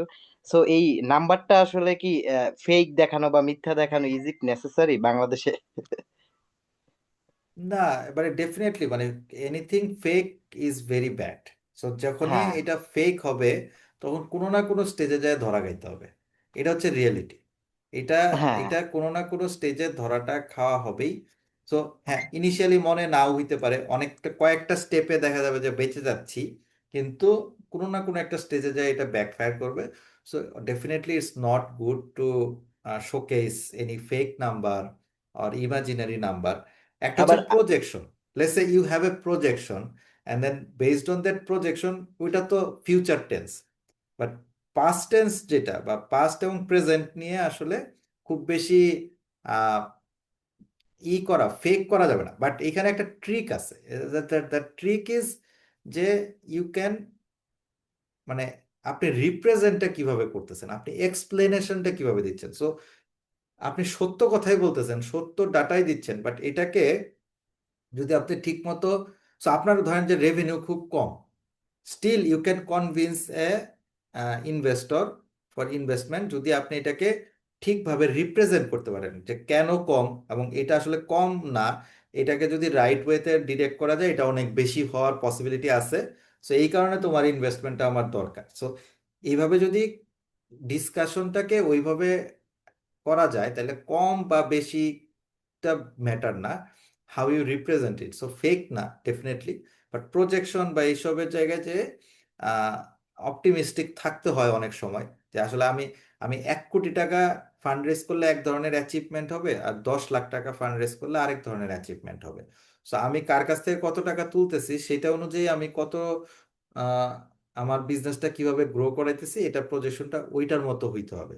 কিন্তু ঢালাও ভাবে সব জায়গায় একই জিনিস করলে আসলে এটা প্রবলেম হবে, যে কোনো সময় যায় প্রবলেম হবে এবং সময় নষ্ট হবে অনেক ক্ষেত্রে আর কি। হ্যাঁ, ওই সময়কার একটা জিনিস আমার মানে আমরা ফাইন্ড আউট করতে পারছি এখন, সেটা হচ্ছে আসলে পার্টিকুলার একটা সিচুয়েশনে, প্রেজেন্ট সিচুয়েশনে থাকলে না বোঝা যায় না যে আমার 2 বছর পরে আমার বিজনেসটার মধ্যেই আরো অনেক ধরনের বিজনেসের সাথে কানেক্ট করতে পারি আমরা। যেমন লাইক যে আমরা এখন আমাদের প্রত্যেকটা আউটলেটে অর্গানিক একটা সাইট করেছি, গিফট হ্যাম্পারের একটা সাইট আছে।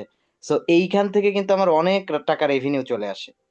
So এই হুম। জিনিসগুলো কিন্তু ওনাদের ওই সময় প্রজেকশন করতে পারিনি, জাস্ট বিকজ অফ আমরা তখন জানতামই না যে মার্কেটে আউটলেট বেস আমরা এই ধরনের প্রোডাক্ট বিক্রি করেও লাখ লাখ টাকা মাসে মান্থলি হচ্ছে রেভিনিউ কাভার করা যায় এরকম একটা হুম। ব্যাপার আছে। Exactly. Great. But you are doing good. So hopefully এর সামনে আরো এইগুলা স্ট্রাকচার্ড হয়ে গেলে you will be fine to raise fund. But তোমাদের লাগবে আসলে, আমি যেটা বুঝি যে if you want to scale, এবং ওই যে কমপ্লায়েন্স, তো যখনই একটা ব্র্যান্ড হবা, সো ব্র্যান্ড হওয়ার একটা রিস্ক ফ্যাক্টর হচ্ছে যে ব্র্যান্ডের রেপুটেশন যদি একবার আঘাতপ্রাপ্ত হয়, এটাকে রিকভারি করা খুব কঠিন। সো ব্র্যান্ডের জন্য কমপ্লায়েন্স মেনটেন করাটা খুব ইম্পর্টেন্ট। সো কমপ্লায়েন্স যখন মেনটেন করতে যাবা তখন তোমার cost of production, cost of scalability will be high. Already ফ্যাক্টরিতে অনেক চলতেছে আর কি। এই গত হ্যাঁ, উইকেও সো এই ফ্যাক্টরিতে জন্যই ভিজিটে আসছিল। এই জন্যই ইনভেস্টমেন্ট লাগবে, so that you can build compliant factory, compliant production unit. So এইটাই, এই জন্যই সো অনেক সময় মনে হয় যে না আমরা আসলে ফান্ড দরকার নাই, বাট বড় হইতে গেলে ফান্ড লাগবে, এটা নিয়ে কোনো কথা নাই। এখন ফান্ডটা কই থেকে নিব, কেন নিব, কিভাবে নিব, এগুলাই হচ্ছে ডিসিশন মেকিং এর বিষয়। সো সেখানে আসে হচ্ছে যে সোর্সগুলা কি হইতে পারে। একদম ট্রেডিশনাল সোর্স হচ্ছে আমাদের ই এনবিএফআই বা ব্যাংকগুলা। সো ওদেরা হচ্ছে কি একদম ইন্টারেস্ট বেসড ফাইন্যান্স সোর্স। তো প্রথমেই যারা হচ্ছে হালাল ফাইন্যান্সিং চিন্তা করে, তারা আসলে এইটা তাদের জন্য না। তো কেউ যদি চিন্তা করে যে না আমি 100% হালাল ফাইন্যান্সিং মডেলে থাকবো, তাহলে এটা তাদের জন্য বাদ। বাট এইটার আন্ডারে অনেক ধরনের অপশন আছে, কেউ যদি এটার আহ, ওই ব্যাপারটাতে স্ট্রিক্ট না থাকে, তাদের জন্য এই যে 4% স্টার্ট আপ লোন থেকে শুরু করে একদম রেগুলার লোন মনে হয় 14-16% ইন্টারেস্টে পাওয়া যায় এদের থেকে। সো এদের প্রসেসটা অনেক বেশি কমপ্লেক্স না, but they have a checklist. সেইটা ফিল আপ হইলে যে হ্যাঁ এই ডকুমেন্টেশন, এই হিসাব নিকাশ ঠিকঠাক মতো থাকলে তাহলে হচ্ছে you you will get it. এটা দুই ভাবেও নেওয়া যায়, একটা হচ্ছে যে কোম্পানির জন্য, আরেকটা হচ্ছে পার্সোনাল। সো ফাউন্ডার যদি একজনই হয়, আপনার যদি একজন ব্যক্তি কোম্পানির মালিক হন, তাইলে পার্সোনালিও নেওয়া যায় অনেক সময়, আর কোম্পানির জন্য তো নেওয়া যাবেই। আর কোলাটোরেল থাকলে থাকলে এটা ভালো কাজ করে। এখন ওই যে বললাম যে এটা তো আসলে শরিয়া কমপ্লায়েন্ট না, সো ফিনান্সিয়াল যদি ওই জায়গাটাতে স্ট্রিক্ট থাকে তাহলে ফাইন্যান্সিং সোর্সে ব্যাংক এনডিএফএ আবার কনসিডার করা যাবে না। আহ, তো সেকেন্ড অল্টারনেটিভ সোর্স আসে যে এই যে বিনিয়োগ.io, আইফার্মার, উইগ্রো, গ্রোফিন, যারা কিনা শরিয়া কমপ্লায়েন্ট ফাইন্যান্সিং করে, বিনিয়োগ, আইফার্মার, উইগ্রো, আহ, আরো আছে অনেকেই এরকম করার চেষ্টা করতেছে। সো বা ক্রাউড ফান্ডিং, নিজেরা ক্রাউড ফান্ডিং করা, আমরা নিজেরা কিছুটা নিজেরাই করি। সো এগুলো হচ্ছে অল্টারনেটিভ সোর্স যেখানে আপনাকে শরিয়া কমপ্লায়েন্ট মেনটেন করতেছে। So you can go into that. তারপর হচ্ছে যে ভেঞ্চার ক্যাপিটাল বা অ্যাঞ্জেল ইনভেস্টমেন্ট, দুইটাই মানে ইকুইটি বেসড ইনভেস্টমেন্ট। এটা হচ্ছে যে ইকুইটি বেসড ইনভেস্টমেন্টের ক্ষেত্রে। সো ইকুইটি ইনভেস্টমেন্টের ক্ষেত্রে আপনাকে কোম্পানির শেয়ার দিয়ে দিতে হবে কাউকে, 5%, 10%, 15%, 20%। সো এইটা not bad strategy. I am doing it. টোগোমোগোতে আমরা অলরেডি ইকুইটি রেজ করছি। আমরা সব মিলায় হয়তো 3 কোটি টাকার মতো রেজ করছি টোগোমোগোতে। আমাদের কোম্পানির ওভারঅল অ্যারাউন্ড 15% শেয়ার আমরা ডাইলুট করছি এখন পর্যন্ত। সামনে আরেকটা ভিসি ফার্মের সাথে কথা হচ্ছে, সিঙ্গাপুর বেসড। সো ওদের সাথে হইলে আমরা হয়তো ইকুইটি রেজ করবো আরো 1-1.5 কোটি টাকা। তো সেক্ষেত্রে আমাদের কোম্পানির ওভারঅল 20% শেয়ার ডাইলুট হবে। So but we are fine fine about that, কারণ আমাদের ড্রিম হচ্ছে যে আমরা এটাকে 100 কোটি টাকা ভ্যালুয়েশনের কোম্পানি বানাবো। So আমার যদি 100 কোটি, এখন আমরা ধরেন 20 কোটি টাকা ভ্যালুয়েশন আছে, তারপরে 100 কোটি টাকা ভ্যালুয়েশনে নিয়ে যাওয়া, তারপরে এটাকে 1,000 কোটি টাকা ভ্যালুয়েশনে নিয়ে যাওয়া। সো এগুলো হচ্ছে আমাদের ড্রিম। সো এখানে 5%, 10% শেয়ার, যদি আমার কোম্পানির শেয়ারের দাম মানে ভ্যালুয়েশন হয় 1,000 কোটি টাকা, সেখানে আমি যদি আমার ধরেন যে 40-50% ডাইলুটও হয়ে যায়, স্টিল এটা 500 crore টাকা থাকতেছে আমার কাছে, আমাদের কাছে। সো ইস হিউজ। সো আমরা হচ্ছে ওই লেভেলের বিল্ড করার প্ল্যান আমাদের টোগুমোগুটাকে, স্পেশালি লাইট ওভকে আমরা স্টিল এসএমই মডেলে দেখি। সো এই জন্য আমরা যেমন ধরেন যে ইকুইটি ইনভেস্টমেন্টে মোর ফোকাসড টোগোমোগোর ক্ষেত্রে। লাইট ওভের ক্ষেত্রে আমরা হচ্ছে লোন বা শর্ট টার্ম ইনভেস্টমেন্টে আমরা বেশি ইন্টারেস্টেড থাকি। আর গ্র্যান্টস এটা একটা ভালো সোর্স। আমরা আমাদের কোম্পানির ইনিশিয়াল যে ইনভেস্টমেন্ট, প্রায় প্রথম 1-1.5 কোটি টাকা আমরা আসলে গ্র্যান্ট মানি থেকে পাইছি। সো 2016 সাল থেকে শুরু করে 2020 সাল পর্যন্ত আমরা প্রচুর গ্র্যান্ট ফান্ডিং পাইছি, যেটা ইন টোটাল 1 থেকে 1.5 কোটি টাকা হবে।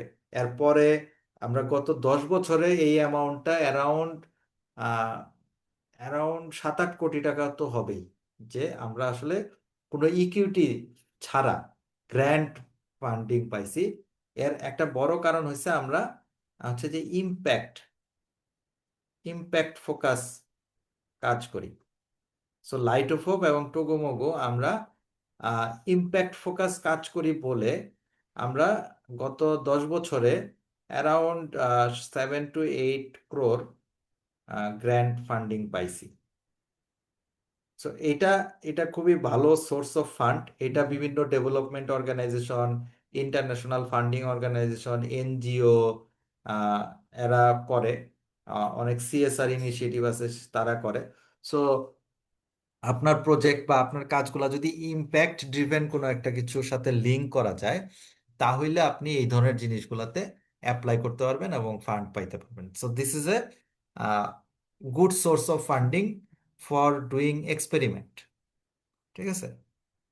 অ্যান্ড দেন এখন আসা হচ্ছে দ্য ডিবেট অ্যাবাউট ইকুইটি এবং ডেপ্থ। তো এই এই গ্রাফটা আমার এই জন্য খুব পছন্দ হয়েছে। আমি একটা পিডিএফ পড়তে পড়তে এটা পাইছি। ভিসি ইনভেস্টমেন্ট বা ইনভেস্টমেন্ট রিলেটেড একটা জিনিস ডকুমেন্ট স্টাডি করতে করতে এটা পাইছি। সো এখানে বলছে যে আপনার কোম্পানি যখন শুরুতে, তখন ইকুইটির কস্ট ছোট। So equity have lower initial cost, but in the long run, মানে এই যে ফিউচারে যায় এটার ভ্যালু হয়ে যায় অনেক বেশি, এটার কস্ট হয়ে যায় অনেক বেশি। সো আপনার এখনকার 10%-এর দাম হচ্ছে ধরেন ধরলাম 1 কোটি টাকা। 5 বছর পরে এই এই 10%-এরই দাম হয়ে যাবে হচ্ছে 50 কোটি টাকা বা 100 কোটি টাকা। সো তার মানে আমি ইকুইটিটা এখন চিপ মনে হচ্ছে, কিন্তু আমার যদি বিজনেস ভালো হয় তাহলে এইটার ভ্যালু অনেক হাই। আর ডেপ্থেরটা কাইন্ড অফ কনস্ট্যান্ট। সো আপনি আজকে 2 লাখ টাকা বা 5 লাখ টাকা বা 10 লাখ টাকা লোন নিছেন, এবং আপনি 5 বছর ধরে এটাকে পে অফ করতেছেন।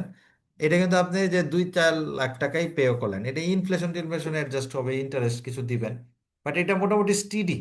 এটার কস্ট অফ ফাইন্যান্সিংটা স্টিডি। বাট ইকুইটির ভ্যালু, সো হ্যাঁ, আপনার যদি বিজনেস খুব ভালো থাকে, আপনার যদি প্রফিটেবিলিটি থাকে, এবং আপনার যদি স্টেবল থাকে, সাস্টেনেবল থাকে, তাহলে আপনার জন্য হচ্ছে ডেপথটা ভালো ইকুইটির থেকে। আর আপনি যদি হন ওই যে এসএমই, যে আপনার হয়তো 2-3 বছর লেগে যাবে হচ্ছে প্রফিটেবিলিটি অ্যাচিভ করতে, আপনি এখনো নেগেটিভে আছেন। এখানে হচ্ছে ধরেন আমাদের কার্ভটা, এটা হচ্ছে মাইনাস, এটা হচ্ছে প্লাস। আপনার নেট নেট রেভিনিউ হচ্ছে এখনো নেগেটিভ, এবং এটা ধরেন আরো 3 বছর লাগবে হচ্ছে পজিটিভ হইতে। তাহলে এই যে বার্ন, এটাকে বলি হচ্ছে বার্ন।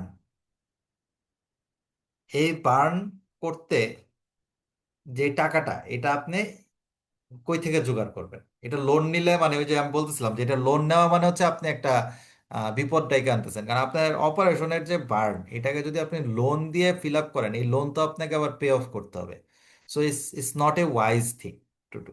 বাট আপনি যদি কোম্পানির 10% শেয়ার কাউকে দিয়ে আপনি যদি 5 কোটি টাকা পান বা 1 কোটি টাকা পান বা 2 কোটি টাকা পান, যেটা কিনা আপনার এই 3 বছরের বার্নকে মিটাইতে হেল্প করতেছে, অ্যান্ড দেন নো যে হ্যাঁ, আমি 3 বছর যদি এই জায়গাটা ইনভেস্ট করি, তাহলে তৃতীয় বছর থেকে এমন প্রফিট হবে যে আমার ইনভেস্টররা খুশি হয়ে যাবে, তাইলে you should take this step.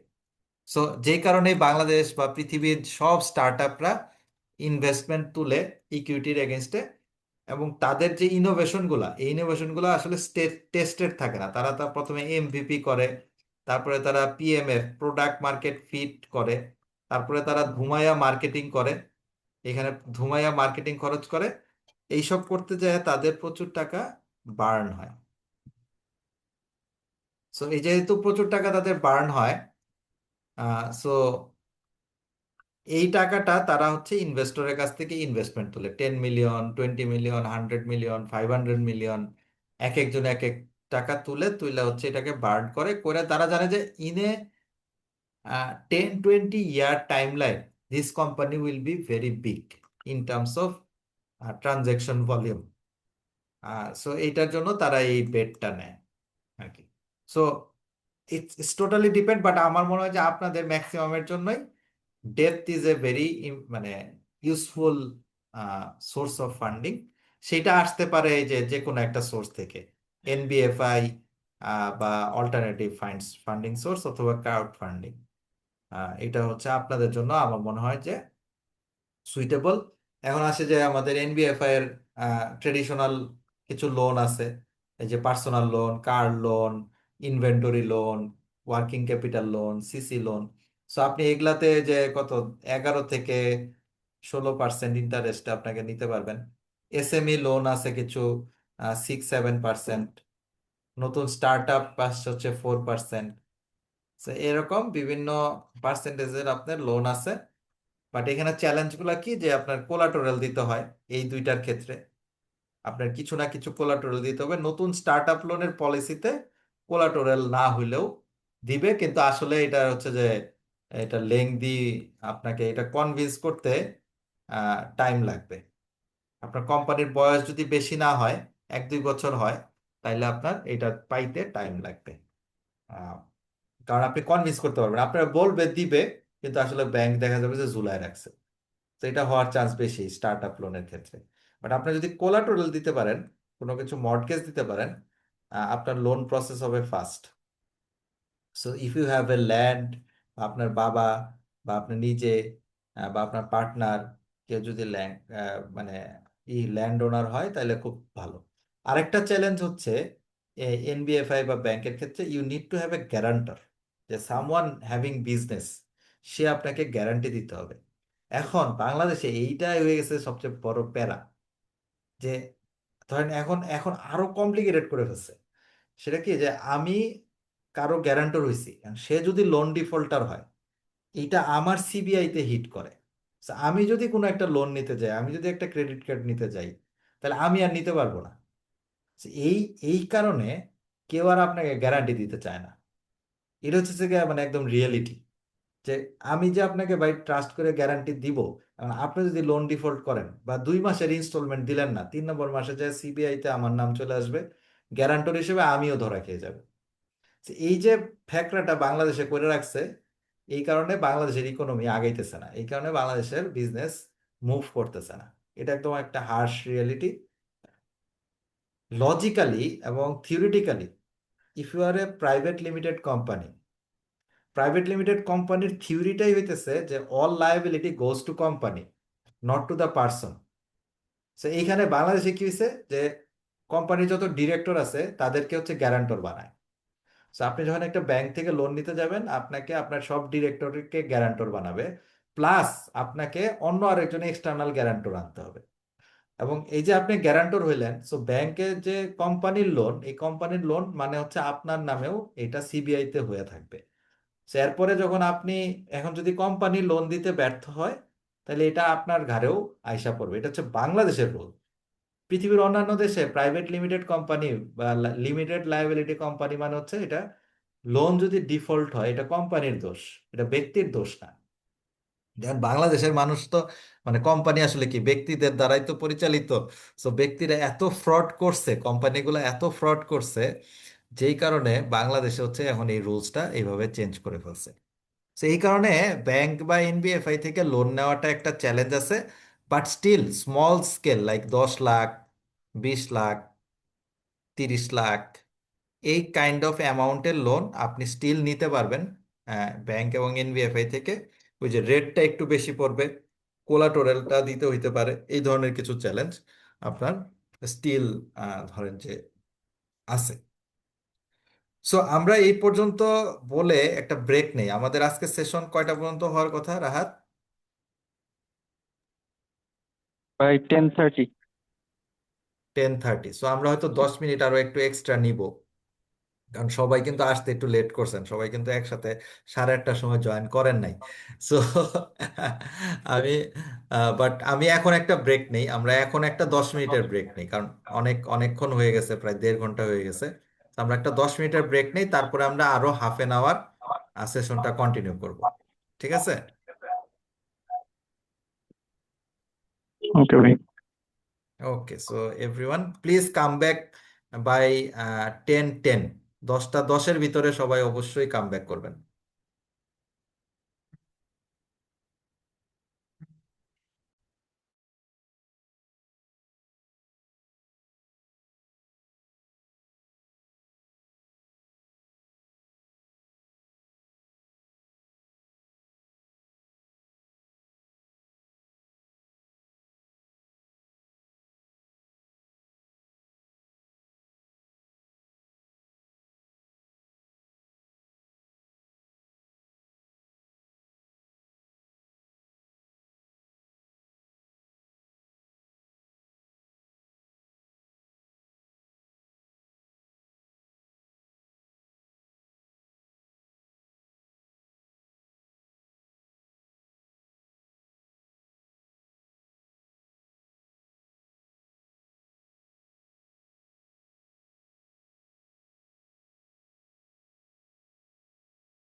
Hello everyone, সবাই কি অবস্থা? একটু হ্যান্ড রেজ করে বা কোনো একটা ইমোজি টিমোজি দিয়ে ই করতে পারেন যে সবাই আসছেন কিনা। সবাই একটু হ্যান্ড রেজ করেন দেখি, তাহলে বুঝবো যে আসছেন।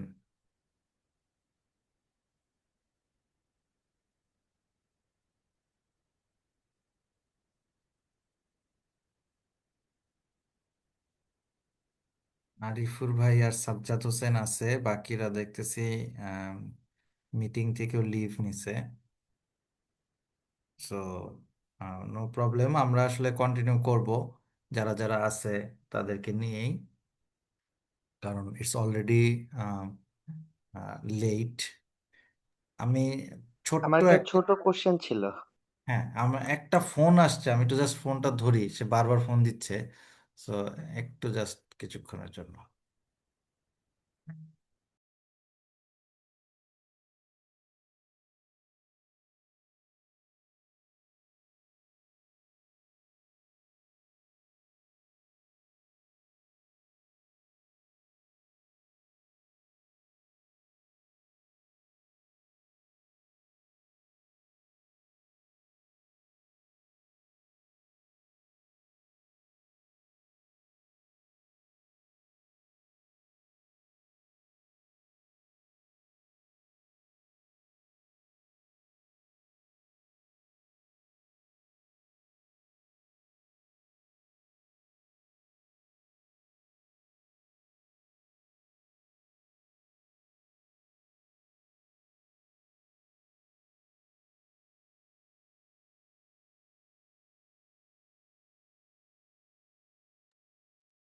ওকে, সরি। হুম, হ্যাঁ, এস এম সাদিক, কোশ্চেন ছিল বলছিলা। আহ, হ্যাঁ, এটা হচ্ছে মানে আমার ডে টু ডে ডেইলি আর কি পার্সোনালি নিয়ে কোশ্চেন। সেটা হচ্ছে যে আসলে আমি হচ্ছে ডেইলি অপারেশন, ফাইন্যান্স, এইচআর এগুলোতে খুবই বাজে, মানে একদমই বাজে। বাট হচ্ছে ভীষণ কিছু বিল্ড করা, নতুন কোথাও অপরচুনিটি, কোথায় কোথায় অপরচুনিটি আছে ওই জিনিসগুলো ফাইন্ড আউট করা, এই জিনিসগুলো ভালো লাগে, এই জিনিসগুলোতে আমি ভালো। এখন থিং ইজ যে আমার সাথেই আমার ফ্রেন্ড ছিল, ওরা আমার সাথে ইউনিভার্সিটি থেকে বের হয়েছে, বাট ওদেরকে আমার কোম্পানিতে আনার প্ল্যান ছিল, কিন্তু এর আগেই ওরা অন্য ভালো ভালো কোম্পানিতে চলে গেছে। আহ, তো সো কো ফাউন্ডার হিসেবে কখনো ওদেরকে অফার করা বা আদার্স কোনো কিছু হয়ে ওঠেনি। এখন আমার দুইটা ফ্রেন্ড আছে, ওরা হিউজ পটেনশিয়াল, এবং ওদের ডে টু ডে এইগুলাতে ওরা আরো বেশি ভালো। লাইক ওরা টাইমের কাজ টাইমে করে, আমি এটা খুব বাজে, টাইমের কাজ টাইমে করতে পারি না আর কি। সো হুম হুম ওদেরকে কিভাবে নিয়ে আসা যায় বা কিভাবে, কারণ আমার মনে হচ্ছে যে এই জার্নিটা, আমি যে জার্নিটা আর কি যেতে চাচ্ছি, যে রোড ম্যাপটা আমার, এখানে আমি একা আসলে পসিবল না, আমার জন্য কঠিন আর কি। সো হুম। এই জায়গাটা ডেফিনেটলি যদি আমার মনে হয় সাজেশন ডেফিনেটলি দিতেন ইউ তো, শুড বা ব্রিং আপনার ইন। লাইফ তোমার এক্সপিরিয়েন্স যদি থেকে। এটা একার একার ইনিশিয়েটিভ হয়ে থাকে, কোনো কো ফাউন্ডার না থাকে, আমি বলবো যে অবশ্যই মানে দুইজন তো মিনিমাম কো ফাউন্ডার থাকাই উচিত। ফার্স্ট অফ অল, মানুষের জীবনের কোনো গ্যারান্টি নাই। সো আমি যদি মরে যাই কালকে, এবং আমার কোম্পানি বা আমি এতদিন যে কাজটা করলাম এটা যদি থেমে যায় এই কারণে, এটা হওয়া উচিত না আমাদের গোল। তো আমাদের গোল হওয়া উচিত যে আমি মরে গেলেও কোম্পানি বড় হবে। তো সেটা করার জন্য অবশ্যই অ্যাটলিস্ট একজন কো ফাউন্ডার তো সাথে থাকতে হবে, না হইলে আসলে এটা মানে ডিফিকাল্ট। সো এই জন্য definitely you should bring one co founder, at least two হইলে বেটার, বাট তিনজনের বেশি টিম, কো ফাউন্ডার টিম হওয়ার দরকার নাই। সো এক দুই তিন। তো এখানে ডেফিনেটলি এখানে যে গুণটা দরকার, যে কমপ্লিমেন্ট করতেছে কিনা। সো তুমি যেগুলা করতেছো, তোমার যে এডিশনাল কো ফাউন্ডার, সে অবশ্যই মানে কমপ্লিমেন্টারি স্কিলের হইতে হবে, সেম স্কিল সেটের হইলে আবার প্রবলেম, যে তোমার মতো যদি ভিশনারি হয় তাহলে হবে না। ডেফিনেটলি, সো ওইভাবে চুজ করা। আর থার্ড হচ্ছে যে কিভাবে আনবা সেটা, কো ফাউন্ডার হলে অবশ্যই ইকুইটি দিতে হয়। আম, আমরা যেটা আমাদের কোম্পানিতে ফলো করি, আমরা we work as a employee, so we take salary. আমি ওয়ালি, আমরা we work as a employee, parallelly we hold shares in the company definitely. So but আমরা এখন পর্যন্ত যেহেতু প্রফিট নিজেরা নেই না, আমাদের যেটুকু লাস্ট লাস্ট 2-3 ফিনান্সিয়াল ইয়ারে যে প্রফিটেবিলিটিটা আসছে এটা আমরা কোম্পানিতেই আসলে ইনজেক্ট করি। তো আমরা আসলে স্যালারি যেটুকু পাই সেটুকুই দিয়ে আমাদের জীবন চলে, সংসার চলে। তো সেই ক্ষেত্রে যেটা হচ্ছে যে কো ফাউন্ডার হিসেবে সে শেয়ার পাবে, ওই স্টেকটা না দিলে সে ওনারশিপটা নিয়ে কাজ করবে না। বাট তার একটা স্যালারিও লাগবে, সে যদি day to day operation everything দেখে। শেয়ারের ব্যাপারটা যেটা হতে পারে, you can like do a vesting period. So সেটা হচ্ছে যে তুমি তো 21 সাল থেকে এই বিজনেসটা করতেছো, তার মানে মোটামুটি 4 বছর হয়ে গেছে। সো তুমি 4 বছর তোমার টাইমটা দিছো এখানে। সো নতুন যাকে নিয়ে আসবা, সে আইসেই কোম্পানির 10%, 20% শেয়ার পাওয়া যাবে, ব্যাপারটা এরকম না। এটা অ্যাগ্রিমেন্টটা করে নিবে এইভাবে যে সে যদি আরো 5 বছর তোমার সাথে থাকে, ফুল টাইম দেয়, তাহলেই সে এটার জন্য এলিজিবল হবে। বা এটাকে ভেঙে ধাপে ধাপে হইতে পারে যে প্রথম 2 বছর করলে সে 5% পাবে, আরো 2 বছর করলে সে আরো 5%।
Hello everyone. খুবই দুঃখিত যে এরকম একটা সিনারি হয়েছে। আহ, বুঝলাম না মানে সামহাও ল্যাপটপটা পাওয়ার ঠিক মতো নিতে পারতেছে না, আহ, যে কারণে শাটডাউন হয়ে গেছে। তো উম, আমি দেখতেছি যে যে রাহাত আহ, খুব কুইক আমাদের প্রেজেন্টেশনটা লোড করতে পারে কিনা, শেয়ার করতে পারে কিনা। সেক্ষেত্রে আমি হচ্ছে কন্টিনিউ করব। সো আমার আমার কথা তো শোনা যাচ্ছে, তাই না? জি, ক্লিয়ারলি শোনা যাচ্ছে। ঠিক আছে। সো রাহাত, আমি এমন হচ্ছে যে আমার ল্যাপটপটা ওপেনও হচ্ছে না, যে কারণে আমি প্রেজেন্টেশনটা কুইকলি দিয়ে দিতে পারবো। ব্যাটারিটা সামহাউ ডেড হয়ে গেছে, আমি বুঝলাম না why this happening. So anyway, যেটা বলতেছিলাম, সো প্রেজেন্টেশন আসার আগে আগে আগে এটা কমপ্লিট করে ফেলি। সো ওই ইকুইটি দেওয়া এবং সাথে হচ্ছে যে ভেস্টিং পিরিয়ড লেখা, যেহেতু কোম্পানি অলরেডি শুরু হয়ে গেছে, আপ এন্ড রানিং চলতেছে। এটা যদি একদম শুরু থেকে হইতো তাহলে ভেস্টিং পিরিয়ড লাগতো না। বাট যেহেতু 2-3 বছর অপারেশন করার পরে কাউকে নতুন করে কো ফাউন্ডার হিসেবে আনতে হইলে, আমার মতে এই জিনিসটা, আমার মতে না, এটাই স্ট্যান্ডার্ড কালচার, স্ট্যান্ডার্ড প্রসেস, যে তার সাথে একটা ভেস্টিং পিরিয়ড, যে সে আরো 5 বছর বা 4 বছর, 3 বছর, এটা আপ টু ইউ, যে how much time you expect, যে সে দিলে তারপরে সে এই শেয়ারের জন্য এলিজিবল হবে। কারণ সে যদি 1 বছর পরে আরেকটা অপরচুনিটি পায় চলে যায়, তাহলে এটা ডেফিনেটলি তোমার জন্য লস, তার জন্য মানে, সো এটা আসলে উর্দি হবে না আর কি। এমনিতেই ভেস্টিং পিরিয়ডে তো স্যালারি পাবে সে, রাইট? হ্যাঁ, হ্যাঁ, হ্যাঁ, মানে আচ্ছা, শুড বি, এখন everyone thing should is, take salary, মানে হ্যাঁ, ইনক্লুডিং আমরা, ইউ। হ্যাঁ, আমিও নিচ্ছি, অলরেডি আমরা নিচ্ছি। আমার একজন কোফাউন্ডার আছে, বাস থিং ইজ যে আমরা আসলে লাস্ট 4 বছর, তার আগেও 2 বছর আমরা অন্য বিজনেসে ছিলাম, তো মানে আমরাও অনেকটা মাঝে মাঝে টায়ার্ড ফিল করি। আবার আমরা একই টাইপের হওয়াতে ওই ধরনের লোকটার একটা গ্যাপ আছে, যারা হচ্ছে খুব হার্ডলি অপারেশন হ্যান্ডেল করতে পারবে ডে টু ডে এবং টাইমলি কাজ করে দিতে পারবে এই ব্যাপারগুলা। এবং ওরা যাদেরকে আমরা অ্যাড করতে চাচ্ছি, মানে যাকে আর কি, ওর সাথে অলরেডি আমরা মাঝে মাঝে মিটিং করি। আহ কোনো প্রবলেম আটকে গেলে ওকে নক করি। সো ও কিন্তু অলরেডি আমাদের সাথে অ্যালাইনমেন্টে আছে, হেল্প করতেছে। বাট থিং ইজ যে ও একটা খুব হাই স্যালারিতে একটা কোম্পানিতে জব করে, যেখান থেকে ওকে আনাটা আমার জন্য একটু টাফ হয়ে যাচ্ছে আর কি। হুম, এইটাই আর কি সমস্যা। মানে ওর ওইখানকার স্যালারিটা আর এখানকার স্যালারিটা ম্যাচ করবে না। বুঝতে পারছি। বাট ওকে আমাদের দরকার আর কি। হ্যাঁ, আমি ইনফ্যাক্ট আমার যে প্রেজেন্টেশনটা, এটা গ্রুপে দিয়ে দিচ্ছি। আমি ল্যাপটপটা ওপেন করতে পারছি। ভাই সো পাইছি। হুম, শেয়ার করতেছি। ঠিক আছে, আমি এই যে গ্রুপেও দিয়ে দিচ্ছি, প্লাস রাহাতকে দিচ্ছি। রাহাত, স্ক্রিনটা শেয়ার করো, এন্ড দেন আমি ক্যারি অন করি ডিসকাশনটা। সো আই গেস যে আমার ল্যাপটপটাকে একটু সার্ভিসিং করতে হবে। আম,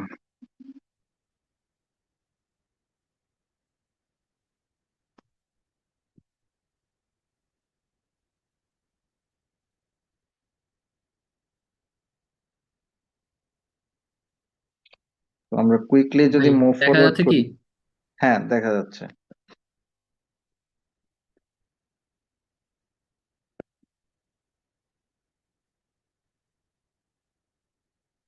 তো আমরা একটু এর উপরে ছিলাম, আর একটু উপরে ছিলাম,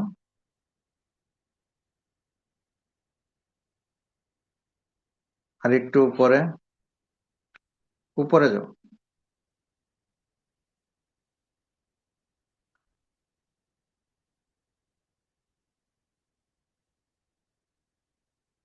আর একটু, হ্যাঁ, নিচে।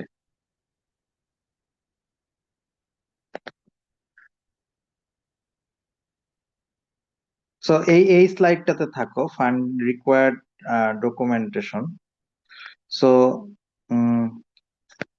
এই জায়গাটাতে, সো আমরা যে আলোচনাগুলা করতেছিলাম, যে আমরা বিভিন্ন ধরনের ফান্ডিং সোর্স থেকে ফান্ডিং নিতে পারি। বাট এই ফান্ডিং গুলা নেওয়ার জন্য আমাদেরকে প্রিপেয়ার্ডনেস তৈরি করতে হবে। এবং এই প্রিপেয়ার্ডনেস তৈরি করার জন্য আমি এখানে একটা চেক লিস্ট দিছি। তো এই চেক লিস্টটা যদি আপনারা ফলো করেন, আমি এটার জন্য এইটার একটা এক্সেল ফাইলও আছে, এই এক্সেল ফাইলটা আমি শেয়ার করে দিব সবার সাথে। বাট সবাইকে যেটা করতে হবে যে আমি যে ফান্ডিং যদি আমরা রেজ করতে চাই বা না চাই, এই চেক লিস্টটা আমাদের সবাইকে ফিল আপ করলে আমরা একটা অর্গানাইজেশনাল হেলথ চেক আপ করে ফেলার মতো অবস্থা, বুঝছেন? আমরা অনেক সময় যে ডাক্তাররা সাজেশন দেয় না যে ফুল বডি চেক আপ করেন একটা, তো এটা অনেকটা যে ফুল বডি চেক আপের মতো, যে আমরা কি বড় হওয়ার জন্য রেডি কিনা বা কতটুকু রেডি। তো এইখানে খুবই বেসিক কিছু জিনিস আছে, সবাই জিনিসগুলো দেখলেই বুঝবেন যে একদম কোম্পানির ওনারদের এনআইডি থেকে শুরু করে trade licence, TIN, partnership deed, যদি কোম্পানি হয় ইনকর্পোরেশন সার্টিফিকেট, যদি কোম্পানি হয় তাহলে সেক্ষেত্রে tax return, memorandum of association, BIN, factory licence, fire licence, insurance, এই ধরনের বেশ কিছু ডকুমেন্টেশন থাকে যেগুলা লিগাল বা রেগুলেটরি ডকুমেন্টেশন, ব্যাংকের স্টেটমেন্ট। সো এখানে সবাই তো মোটামুটি 1 বছর প্লাস বিজনেস করতেছে, তো সবারই হচ্ছে যেটা আহ, রাহাত প্রিভিয়াস কোম্পানির ব্যাংক স্টেটমেন্ট লাগবে। সো এর বাইরে যদি কারো কোনো থাকে, লোন থাকে বা অন্য কোনো ফিনান্সিয়াল লায়াবিলিটি থাকে, সেগুলোরও ডকুমেন্ট গুলা একটা ফোল্ডারে বা একটা জায়গায় নিয়ে আসতে হবে। এর বাইরে যদি কোম্পানি হয় তাহলে অডিট করা লাগবে, তারপরে প্রিভিয়াস স্টেটমেন্ট গুলা লাগবে। এর সাথে লাগে হচ্ছে যে প্রজেক্টেড ফাইনান্সিয়াল। সো আপনি ফিউচারে এই যে যে টাকাটা ধরেন ইনভেস্টমেন্ট নিবেন বা লোন নিবেন, সেই টাকাটা খরচ করে কি ফিনান্সিয়াল গ্রোথ আনবেন সেটার প্রজেক্টেড ফিনান্সিয়ালস দেখাইতে হবে। সেটার প্রজেকশন থাকবে, revenue projection, cost of goods sold সেটার প্রজেকশন, তারপরে হচ্ছে মার্কেটিং বাজেট, অপারেশনাল এক্সপেন্স, এগুলা দিয়ে হচ্ছে একটা প্রজেকশন ডকুমেন্ট তৈরি করতে হবে। এইটারও আমি একটা টেমপ্লেট দিয়ে দিব আপনাদেরকে। এটার টেমপ্লেটটা আমরা নিজেরা একটা এক্সারসাইজের মতো করব নেক্সট সেশনে। এবং আর অলরেডি আজকের সেশনের পরে আমি আপনাদেরকে একটা এক্সেল ফাইলের চেকলিস্ট দিয়ে দিব, যেখানে এই সবগুলো আপনারা ওইখানে ইয়েস নো শেয়ার্ড এরকম ভাবে এটা দিয়ে দিতে পারবেন আর কি। তার মানে আমাদেরকে দিতে হবে না, এটা আপনারা নিজেরা গোছাবেন, কোনো ডকুমেন্ট কিন্তু আমাদেরকে দিতে হবে না। আপনারা জাস্ট নিজেরা একটা গুগল ড্রাইভ বা একটা ফোল্ডার করে এই ডকুমেন্ট গুলা স্ক্যান কপি বা পিডিএফ কপি, এগুলা আপনারা হচ্ছে যে একটা জায়গায় নিয়ে আসবেন। এটা হচ্ছে আপনাদের একটা মেজর টাস্ক, যে আপনাদের সবকিছু গোছানো করা। তো নেক্সট স্লাইডে যদি যাই, এর বাইরে এডিশনাল কিছু ডকুমেন্টেশন লাগে। আমরা যখন কোথাও একটা প্রপোজাল পাঠাই ফান্ডিং এর জন্য, ফান্ডিং প্রপোজাল লাগে।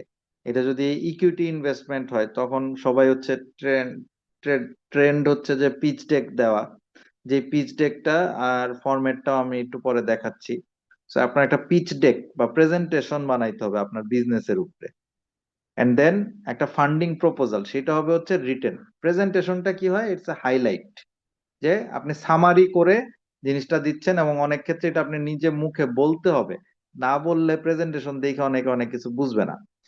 সো যদি আপনার এমন হয় যে না আপনার প্রেজেন্ট করার সুযোগ নাই, তাহলে আপনাকে প্রেজেন্টেশন পিচ ডেকের পাশাপাশি একটা ডিটেল ফান্ড রেজিং প্রপোজাল দিতে হবে, যেখানে আপনি একদম প্যারাগ্রাফ আকারে লিখে দিবেন যে আপনার পরিকল্পনা কি, আপনি কি করতে চান, আপনার বিজনেসটা কেমন, ট্র্যাকশন কেমন আছে, এই জিনিসগুলো ডিটেইলে বলতে হবে। এন্ড দেন এটার সাথে ফাউন্ডারদের প্রোফাইল, তাদের সিভি, এই জিনিসগুলা অ্যাডিশনালি দিলে এটা স্ট্রেংথটা বাড়ে। এটা যদি ব্যাংক লোন হোক, এটা ইনভেস্টমেন্ট, ইকুইটি ইনভেস্টমেন্ট হোক, বা এটা এনবিএফআই বা এই যে হালাল বিনিয়োগ, উইগ্রো, আইফার্মার, এদের সাথে চুক্তি করতে গেলেও এই ফাউন্ডারদের প্রোফাইলটা খুব ভ্যালু অ্যাড করে। যদি ক্রেডিবল প্রোফাইল থাকে আপনার কোম্পানিতে বা ইসেতে, যদি কোনো অ্যাডভাইজার থাকে, ক্রেডিবল কেউ থাকে, তাদের ইনফরমেশনটা, আর যদি শেয়ার হোল্ডিং স্ট্রাকচারটা, যে কে কত পার্সেন্ট হোল্ড করে, এই স্ট্রাকচারটা, এই ডকুমেন্ট গুলো আপনাদের প্যারালালি হচ্ছে লাগবে যদি আপনি ফান্ড রেজ করতে চান ফান্ড রেজের প্রিপেয়ার্ডনেস থাকতে চান, এগুলো আপনাদের গোছানো থাকা লাগবে আর কি। সো নেক্সট স্লাইডে যদি যাই, এখানে হচ্ছে যে পিচ ডেক। সো এই যে নেক্সট সেশনে যারা পিচ দিবেন, যদি এই যে জনতার শার্ক ট্যাঙ্কে যদি আপনি আগ্রহী হন যে পিচ দিবেন, আপনি তাহলে কি পিচ করবেন? তো এইখানে অনেকগুলা স্লাইডের টেমপ্লেট দেওয়া আছে। যে কভার তো আমরা জানি, কভারের ভিতরেও একটা ট্যাগ লাইন দিয়ে দিই আমরা নর্মালি। সো প্রেজেন্টেশনের প্রথম ফর্মুলা হচ্ছে it has to be neat and clean, এবং it has to be brief. এমন না যে আপনি পুরা প্রেজেন্টেশন যদি প্যারাগ্রাফ দিয়ে দেন, তাইলে মানুষ এই প্রেজেন্টেশন মানে দেখে আরো এটাতে নেগেটিভ ইমপ্রেশন হবে। তো অলওয়েজ প্রেজেন্টেশনে হচ্ছে বুলেট পয়েন্ট লেভেলে দিতে হবে। আপনারা এই যে আমি যে প্রেজেন্টেশনটা দিচ্ছি আপনাদের সামনে, দেখবেন যে টেক্সট কিন্তু কম, আমি মুখে অনেক কথা বলে ফাটায় ফেলতেছি, বাট আমার এখানে টেক্সট কিন্তু অনেক কম। এটা নিট এন্ড ক্লিন। সো আপনাদের প্রেজেন্টেশনও হইতে হবে নিট এন্ড ক্লিন, এবং সেই নিট এন্ড ক্লিনের মধ্যে দিয়ে আপনার মেসেজটা কনভে করতে হবে। আবার এটা আপনি প্রেজেন্ট করার জন্য হয়তো সর্বোচ্চ 5 থেকে 10 মিনিট সময় পাবেন। তো আপনি যে মুখে যে কথাটা বলবেন সেটাও অনেক ওয়েল স্ক্রিপ্টেড হইতে হবে। আপনি ব্যাক অফ এ মাইন্ড আপনার একটা প্রিপারেশন থাকতে হবে যে আপনি কি বলবেন। সো নর্মালি যেটা হয় যে আপনি যখন একটা পিচ ডেক সাজান, সেখানে আপনার বিজনেসটা কি প্রবলেম সলভ করতেছে বা কি অপরচুনিটি এক্সপ্লোর করতেছে। এসএমই দের জন্য নট নেসেসারিলি যে সবসময় আপনি প্রবলেম সলভ করবেন। আপনি যখন একটা ট্রেডিশনাল বিজনেস করতেছেন, তখন এটা কোনো প্রবলেম সলভ করতেছে এমন নাও হইতে পারে। তো কেউ যদি বলে ভাই আমি তো কোনো এক্সট্রাঅর্ডিনারি ইনোভেশন আনতেছি না, বা আমি কোনো প্রবলেম সলভ করতেছি না, আমি পাঞ্জাবি বিক্রি করতেছি, আমি ট্রাউজার বিক্রি করতেছি, তো এটা তো কোনো মানে মানে নতুন ইনোভেটিভ প্রবলেম সলভ করার কিছু না, ঠিক আছে? বাট স্টিল তার মানে আপনি একটা অপরচুনিটি এক্সপ্লোর করতেছেন। সো আপনাদের জন্য স্পেশালি এসএমই দের জন্য এটা প্রবলেমের পাশাপাশি ইট ক্যান বি অপরচুনিটি, যে আপনি দেখছেন যে এই মানে আহ, ই কি বলে আহ, এটাকে মডারেট ড্রেস আপ বা ডিসেন্ট ড্রেস আপ ক্যাটাগরিতে নতুন করে বাংলাদেশের মানুষ খুব আগ্রহী। তো এইখানে একটা ভালো অপরচুনিটি ক্রিয়েট হয়েছে, এবং you are tapping into that opportunity. তাইলে আপনার প্রথম স্লাইডটা প্রবলেম না হয়ে অপরচুনিটি হবে।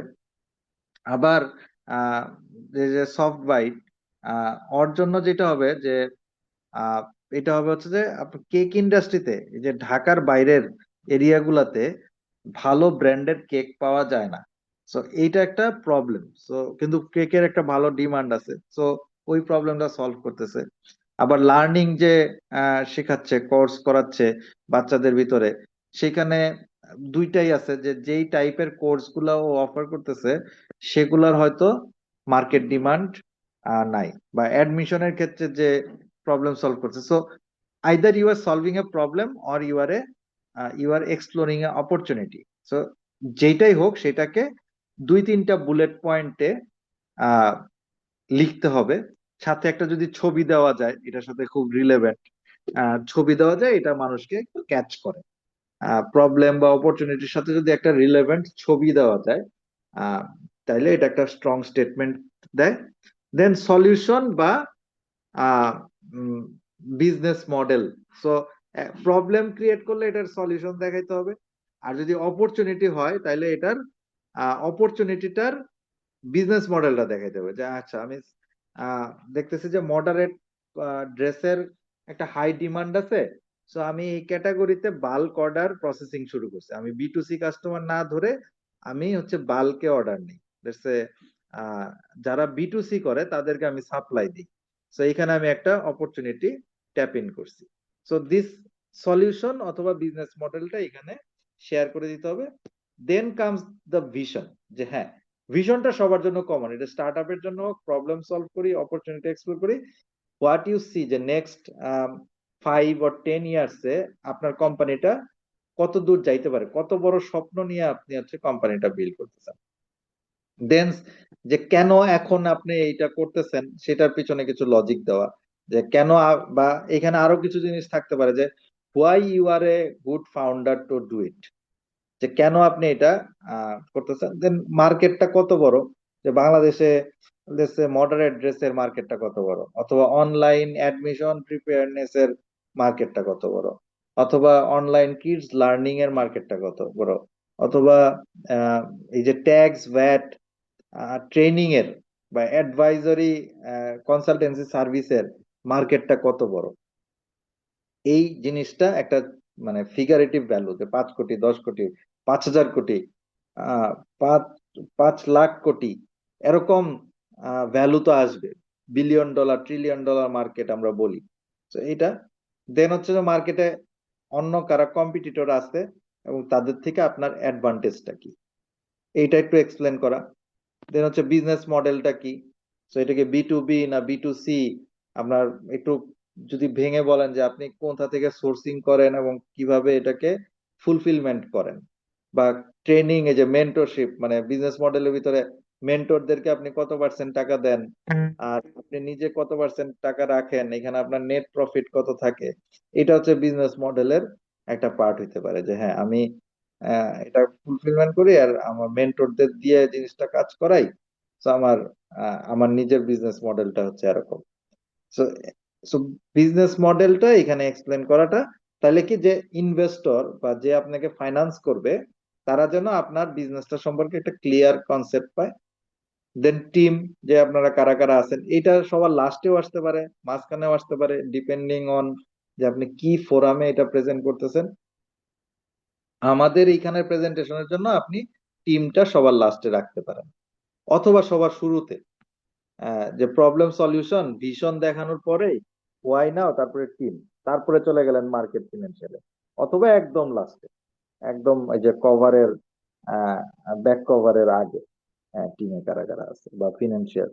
তো ফিনান্সিয়াল তো বুঝতেছেনই, যে আপনার এখনকার রেভিনিউ কত, নেট মার্জিন কত, গ্রস মার্জিন কত, এই ভ্যালু গুলো আপনি ফিনান্সিয়ালে দেখাবেন। আর ট্র্যাকশনে আসা হচ্ছে নাম্বার অফ কাস্টমারের ডাটা। তো আপনার নাম্বার অফ কাস্টমার কত, ইয়ার বাই ইয়ার আপনার কাস্টমার গ্রোথটা কেমন হয়েছে, 2021-এ কেমন ছিল, 2022-তে কেমন ছিল, 2023-তে কেমন ছিল।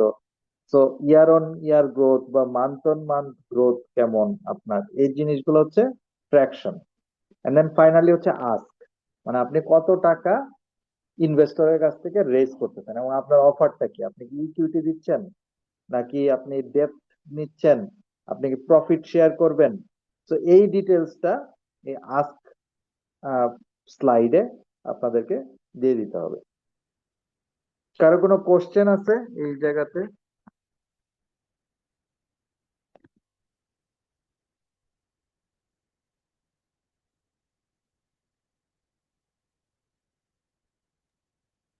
ভাই সাজ্জাদ তেমন হোসেন। ভাবে তো তেমন ভাবে তো কোশ্চেনটা নেই। মানে জাস্ট এইটুকু বলার যে এখানে তো মোটামুটি ভালো পরিমাণ অপশন চলে আসবে আমাদের। যে কোনো পিচ ডেকের মধ্যে তো আমাদের এত বেশি সময় পাবো না। তো এটাকে আরো শর্টলি কিভাবে প্রেজেন্ট করা যেতে পারে আর কি। না, এখানে আপনার ধরেন যে ইউ হ্যাভ লাইক কভার আর ব্যাক কভার বাদ দিলে 1 2 3 4 5 6 7 8 9 10 11 12, this is a very standard মানে ফরম্যাট আর কি। ঠিক আছে। সো আপনাকে যদি 1 মিনিট সময় দেওয়া হয়, তাহলে you don't need a pitch deck. আপনাকে যদি 3 মিনিট সময় দেওয়া হয়, তাহলে your pitch deck will be like 2-3 page. আর আপনাকে যদি 10 মিনিট সময় দেওয়া হয়, তাহলে মানে কিছু জিনিস আপনি অনেক বেশি সময় নেবেন, কিছু জিনিসে আপনি 30 সেকেন্ড সময় নেবেন। যেমন আপনি কম্পিটিশন, বিজনেস মডেল, টিম, এগুলাতে হচ্ছে 30 সেকেন্ড সময় নেবেন, কিন্তু আপনি প্রবলেম সলিউশন, ফিনান্সিয়াল, ট্র্যাকশন, এগুলাতে আপনি 2 মিনিট 3 মিনিট করে সময় নেবেন। সো দ্যাটস হাউ, বাট এটা এখানে অনেক বেশি না, এটা স্ট্যান্ডার্ড। এখানে যেটা দেখাইছি আমি, এটা this is the standard one. So but এখানে যদি হয়তো বললাম যে আপনাকে যদি 3 মিনিট সময় দেওয়া হয়, তাহলে আপনি এটাকে হয়তো প্রবলেম, সলিউশন আর ট্র্যাকশন, এই তিনটাতে নিয়ে আসবেন, যে আমার প্রবলেম কি, আমি সলিউশন কি, আমি এখন কি পর্যন্ত ট্র্যাকশন পাইছি, দ্যাটস অল। ঠিক আছে। যখন আপনাকে 10 মিনিট সময় দেওয়া হবে, you need to go through this. তো কোনো স্লাইডে 30 সেকেন্ড, কোনো স্লাইডে 1 মিনিট 2 মিনিট, এভাবে করে ব্যালেন্স করতে হবে। ভাই তাহলে ট্র্যাকশনটাকে একটু আরেকবার বলবেন? তো এখানে দুইটা স্লাইড রাখছি আমরা, ফিনান্সিয়াল এন্ড ট্র্যাকশন। তো এটা ট্রিকটা হচ্ছে, এটা অনেক সময় দুইটা স্লাইড একটা স্লাইডে নিয়ে আসা যায়। মানে এক পাশে আমি ফিনান্সিয়াল দেখাচ্ছি, আরেক পাশে হচ্ছে আমি ট্র্যাকশন দেখাচ্ছি। ফিনান্সিয়ালটা হচ্ছে রেভিনিউ কত, মানে আপনি 5 লাখ টাকা এই মাসে আর্ন করছেন, এর ভিতরে 4 লাখ টাকা হচ্ছে সিওজিএস গেছে, আর না, ধরলাম যে 2 লাখ টাকা সিওজিএস গেছে 5 লাখ টাকার ভিতরে, আর 2 লাখ টাকা অপারেশনাল এন্ড এভরিথিং কস্ট, আপনার নেট মার্জিন হচ্ছে 1 লাখ টাকা সাপোজ।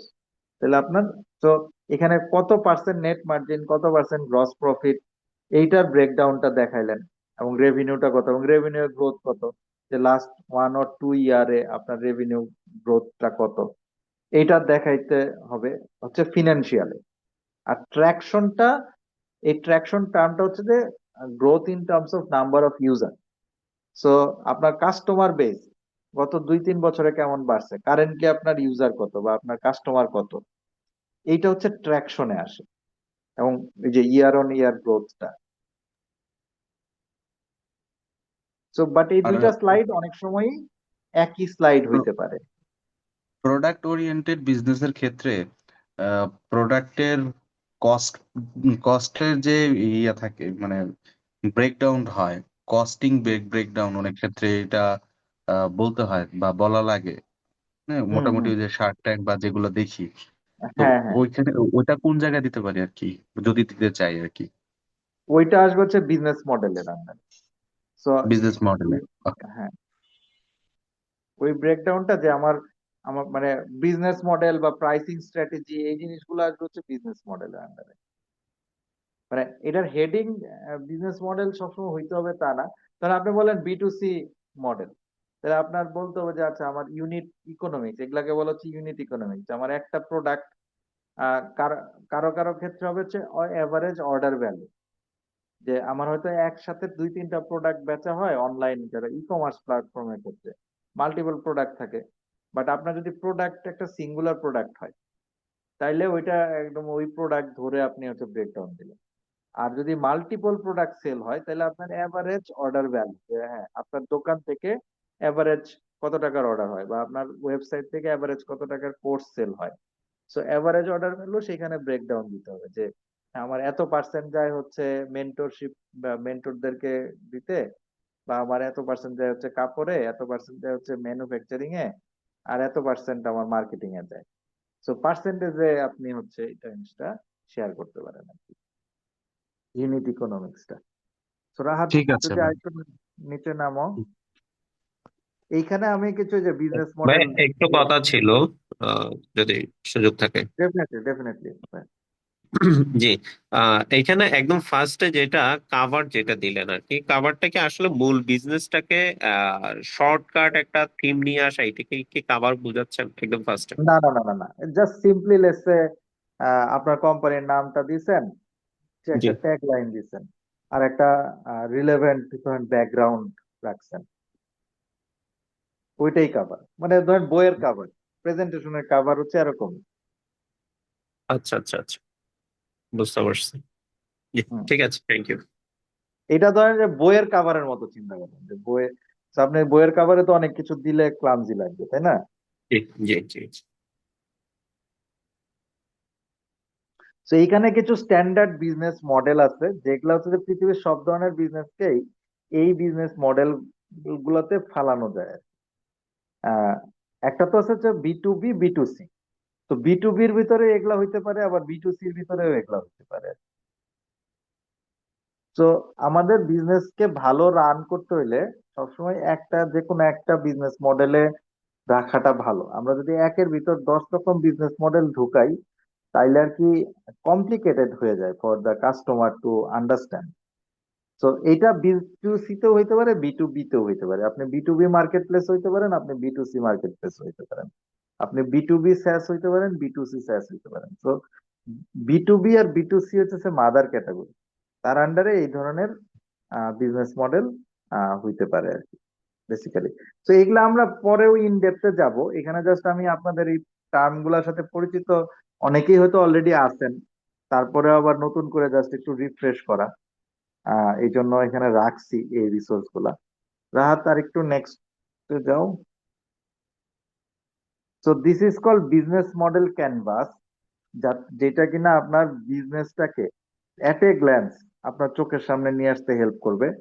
তো এটা যেমন আমি টোগো মোগুরটা অনেক আগে একটা প্রিপেয়ার করছিলাম, এটা রিসেন্টলি হয়তো আরেকটু আপডেট হবে। তো এটা একটা টেমপ্লেট এখানে দেখায় রাখছি। তো এখানে অনেকগুলো জিনিস থাকে, আমি কি প্রবলেম সলভ করতেছি, সলিউশনটা কি, কি ম্যাট্রিক্স গুলা কি কি, মানে আমাদের জন্য ইম্পর্টেন্ট ম্যাট্রিক্স কোনগুলা, আমাদের বিজনেসের ইউনিক ভ্যালু প্রপোজিশন কি, আমার আনফেয়ার অ্যাডভান্টেজটা কি, আমার বিজনেসের রেভিনিউ চ্যানেল গুলা কি কি, কাস্টমার সেগমেন্ট কারা, এই সব জিনিস কিন্তু একটা জায়গায় চলে আসছে, দেখছেন? তো এইভাবে যদি আপনি একটা জিনিস বিল্ড করতে পারেন, আপনার চোখের সামনে আপনার বিজনেসের একটা বার্ডস আই ভিউ আছে। তো আপনি দেখবেন যে আপনার কস্ট স্ট্রাকচার কি, আপনার রেভিনিউ স্ট্রিম কি, আপনার চ্যানেল কি, তো আপনি কোথায় ফোকাস করলে আপনার রেভিনিউ বাড়বে, কোথায় ফোকাস করলে আপনার ইফিসিয়েন্সি বাড়বে, কোথায় ফোকাস করলে আপনার কস্ট রিডাকশন হবে। এই জিনিসগুলো আপনি এট এ গ্ল্যান্স এক জায়গায় পাবেন। এটা এটা শুধু আপনার জন্য না, এটা আপনার এমপ্লয়ীদের জন্য খুব ইম্পর্টেন্ট। এরকম একটা বিজনেস মডেল ক্যানভাস, এটা ইনভেস্টরদের দেখাইলেও ইনভেস্টররা খুশি হয়। এটা আহ, আপনার এমপ্লয়ীদেরকে দিলে এমপ্লয়ীরা খুশি হবে, ওরা এট এ গ্ল্যান্স আপনার বিজনেসের একটা আইডিয়া পাবে। তো এইটা বিল্ড করাটাও ইম্পর্টেন্ট। তো এটা আমরা একটা টেমপ্লেট দিয়ে দিব। এই টেমপ্লেটটা অনুযায়ী আপনারা আপনাদের মনের মতো করে লিখবেন, মানে এটা কোনো গাইডলাইন নেই, আপনারা আপনাদের মন মতো লিখবেন। দেন ওগুলা রিভিউ করে আমি আপনাদের একটা ফিডব্যাক দিব। আগেই আপনাদের আমি আর ডিটেইলে গাইড করব না। এটা প্র্যাকটিসটা হচ্ছে এরকম যে আমি আপনাদেরকে এরকম একটা ব্ল্যাঙ্ক টেমপ্লেট দিয়ে দিব, এন্ড দেন আপনারা হচ্ছে নিজেদের মতো করে যা খুশি মন চায় আপনাদের বিজনেসের উপরে বেস করে এই টেবিলটা ফিল আপ করবেন, এবং ফিল আপ করার পরে আমার কাছে সাবমিট করবেন। আমি ওইটার উপরে বেস করে আপনাদেরকে তখন ফিডব্যাক দিব, তখন ওইটাকে ইমপ্রুভ করার জন্য কাজ করব। ঠিক আছে?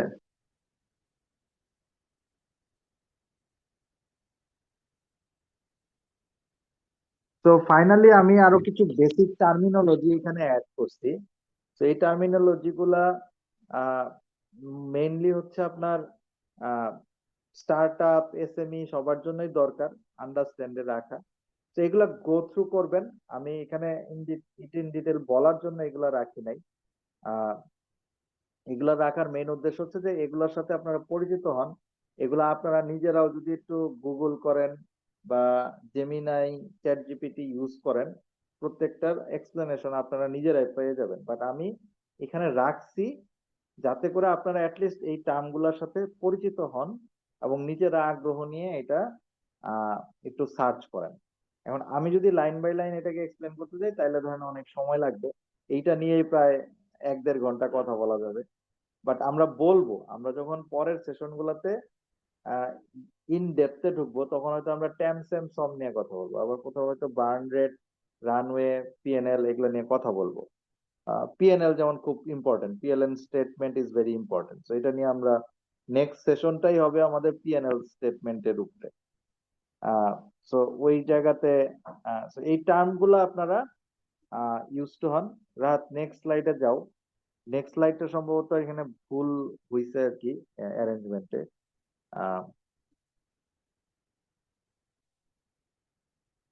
এইটা আসলে আরো আগে আসার কথা ছিল, আহ এই স্লাইডটা, কভার স্লাইডটা, এই যে এইটা। সো নেক্সট স্লাইডে চলে যাও। এখানে ওই যে টার্মিনোলজি এবং ইগুলাই কন্টিনিউ করতেছে। আমরা যে ইউনিট ইকোনমিক্স বলতেছিলাম যে আহ, আরো কিছু বেসিক টার্মিনোলজি এগুলা, যে এলটিভি ভার্সেস ক্যাক রেশিও। এলটিভি মানে হচ্ছে লাইফ টাইম ভ্যালু, আর ক্যাক মানে হচ্ছে কাস্টমার অ্যাকুইজিশন কস্ট। তো এই এলটিভি ভার্সেস ক্যাক রেশিও একটা খুব ইম্পর্টেন্ট মেট্রিক যে আমাদের বিজনেসটা ভালো করতেছে কিনা। এখন এলটিভি এবং ক্যাক কিভাবে ক্যালকুলেশন করতে হয় এটা আমি নেক্সট সেশনে আপনাদেরকে একদম হাতে কলমে শিখাই দিব, যাতে করে আপনারা আপনাদের বিজনেসে এর এলটিভি এবং ক্যাক অ্যাকিউরেটলি ক্যালকুলেট করতে পারেন। অনেক সময় আমরা এটা অ্যাকিউরেটলি করি না, যে কারণে আমরা অনেক হিডেন কস্ট কনসিডার করি না। বাট আমরা যদি হিডেন কস্ট গুলাকে কনসিডার করি, তাহলে আমার একটা কাস্টমারকে পাইতে কত টাকা খরচ হয়, আর ওই কাস্টমার থেকে আমি সারা জীবনে কত টাকা ব্যবসা করতে পারি, এইটার হিসাবটা বের করতে পারলে আপনার বিজনেস আসলে ভালো করতেছে না খারাপ করতেছে, এটা আপনি আইডেন্টিফাই করতে পারবেন। তো এই টার্মিনোলজি গুলো জানা খুব ইম্পর্টেন্ট। আর বাকিগুলাও ডিফারেন্ট ডিফারেন্ট টার্মিনোলজি আছে, so I will not go through them. এই প্রেজেন্টেশনটার একটা আপডেটেড ভার্সন অলরেডি আপনাদেরকে শেয়ার করা হয়েছে, যেটা আমি একটু জাস্ট রিঅ্যারেঞ্জ করছি জিনিসটা। এছাড়া সবই এখানে আছে। নেক্সট সেশনের জন্য আমি যেটা করব যে এইটার যে যে টেমপ্লেট গুলা বললাম আপনাদেরকে, আমি একটা এক্সেল ফাইল দিব, তারপরে হচ্ছে আপনার বিজনেস মডেল ক্যানভাসের একটা টেমপ্লেট দিব, আহ, এবং আপনারা আপনাদের পিচ ডেকটা এই যে এই স্ট্রাকচার অনুযায়ী আপনাদের পিচ ডেকটা আপনারা বানাবেন। বানায়ে আমার সাথে সেশন হয়তো আরো অনেক পরে আছে, বাট আমি আপনাদেরকে গাইড করার জন্য অ্যাভেলেবল থাকবো। So, সবাই নেক্সট উইকের ভিতরে এই জিনিসগুলো ফিল আপ করবেন। ফিল আপ করে আমি আপনাদের সবাইকে 15-20 মিনিট করে আলাদা করে সময় দিব অনলাইনে, নট ফিজিক্যালি বা অনলাইনে। আমি বিভিন্ন সময় আপনাদের সাথে হোয়াটসঅ্যাপে ডিসকাস করে করবো, বাট আপনারা আমাকে রিচ আউট করবেন এটার জন্য। আমি তো ইন্ডিভিজুয়ালি রিচ আউট করাটা ডিফিকাল্ট হবে, আপনারা সবাই আমাকে রিচ আউট করবেন। আপনারা আগে আগামী সপ্তাহের মধ্যে টাস্কটা কমপ্লিট করবেন, আমি হোয়াটসঅ্যাপে এগুলো দিয়ে দিব। দেওয়ার পরে আপনারা হচ্ছে এগুলা কমপ্লিট করার পরে আমার সাথে 10-15 মিনিট করে সেশন করবেন।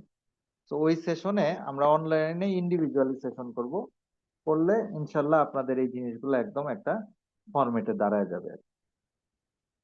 Is that okay with everyone?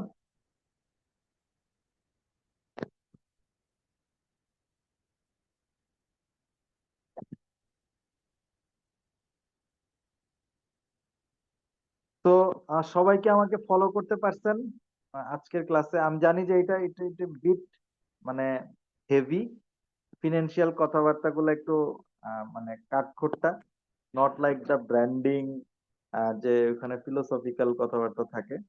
But but I hope যে আপনারা আমার যে টাস্ক গুলোর কথা আমি ডিসকাস করতেছি এগুলো আপনারা করতে পারবেন ইনশাল্লাহ। ঠিক আছে, তাহলে আজকের সেশনটা আমরা ক্লোজ করব। কারো যদি কোনো ফাইনাল কোশ্চেন থাকে বা থাকে আমরা ডিসকাস করতে পারি সেশন একদম ক্লোজ করার আগে।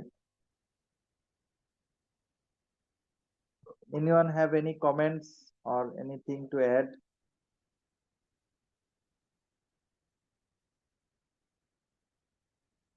নাই, ওকে। সো তাহলে আমরা আজকে সেশনটা এখানেই শেষ করি। I am very much sorry for the technical interruption, unexpected ইন্টারাপশনের জন্য। এজন্য একটু লেংদি হয়ে গেল সেশনটা, but will try to keep it short in the next session. Thank you everyone.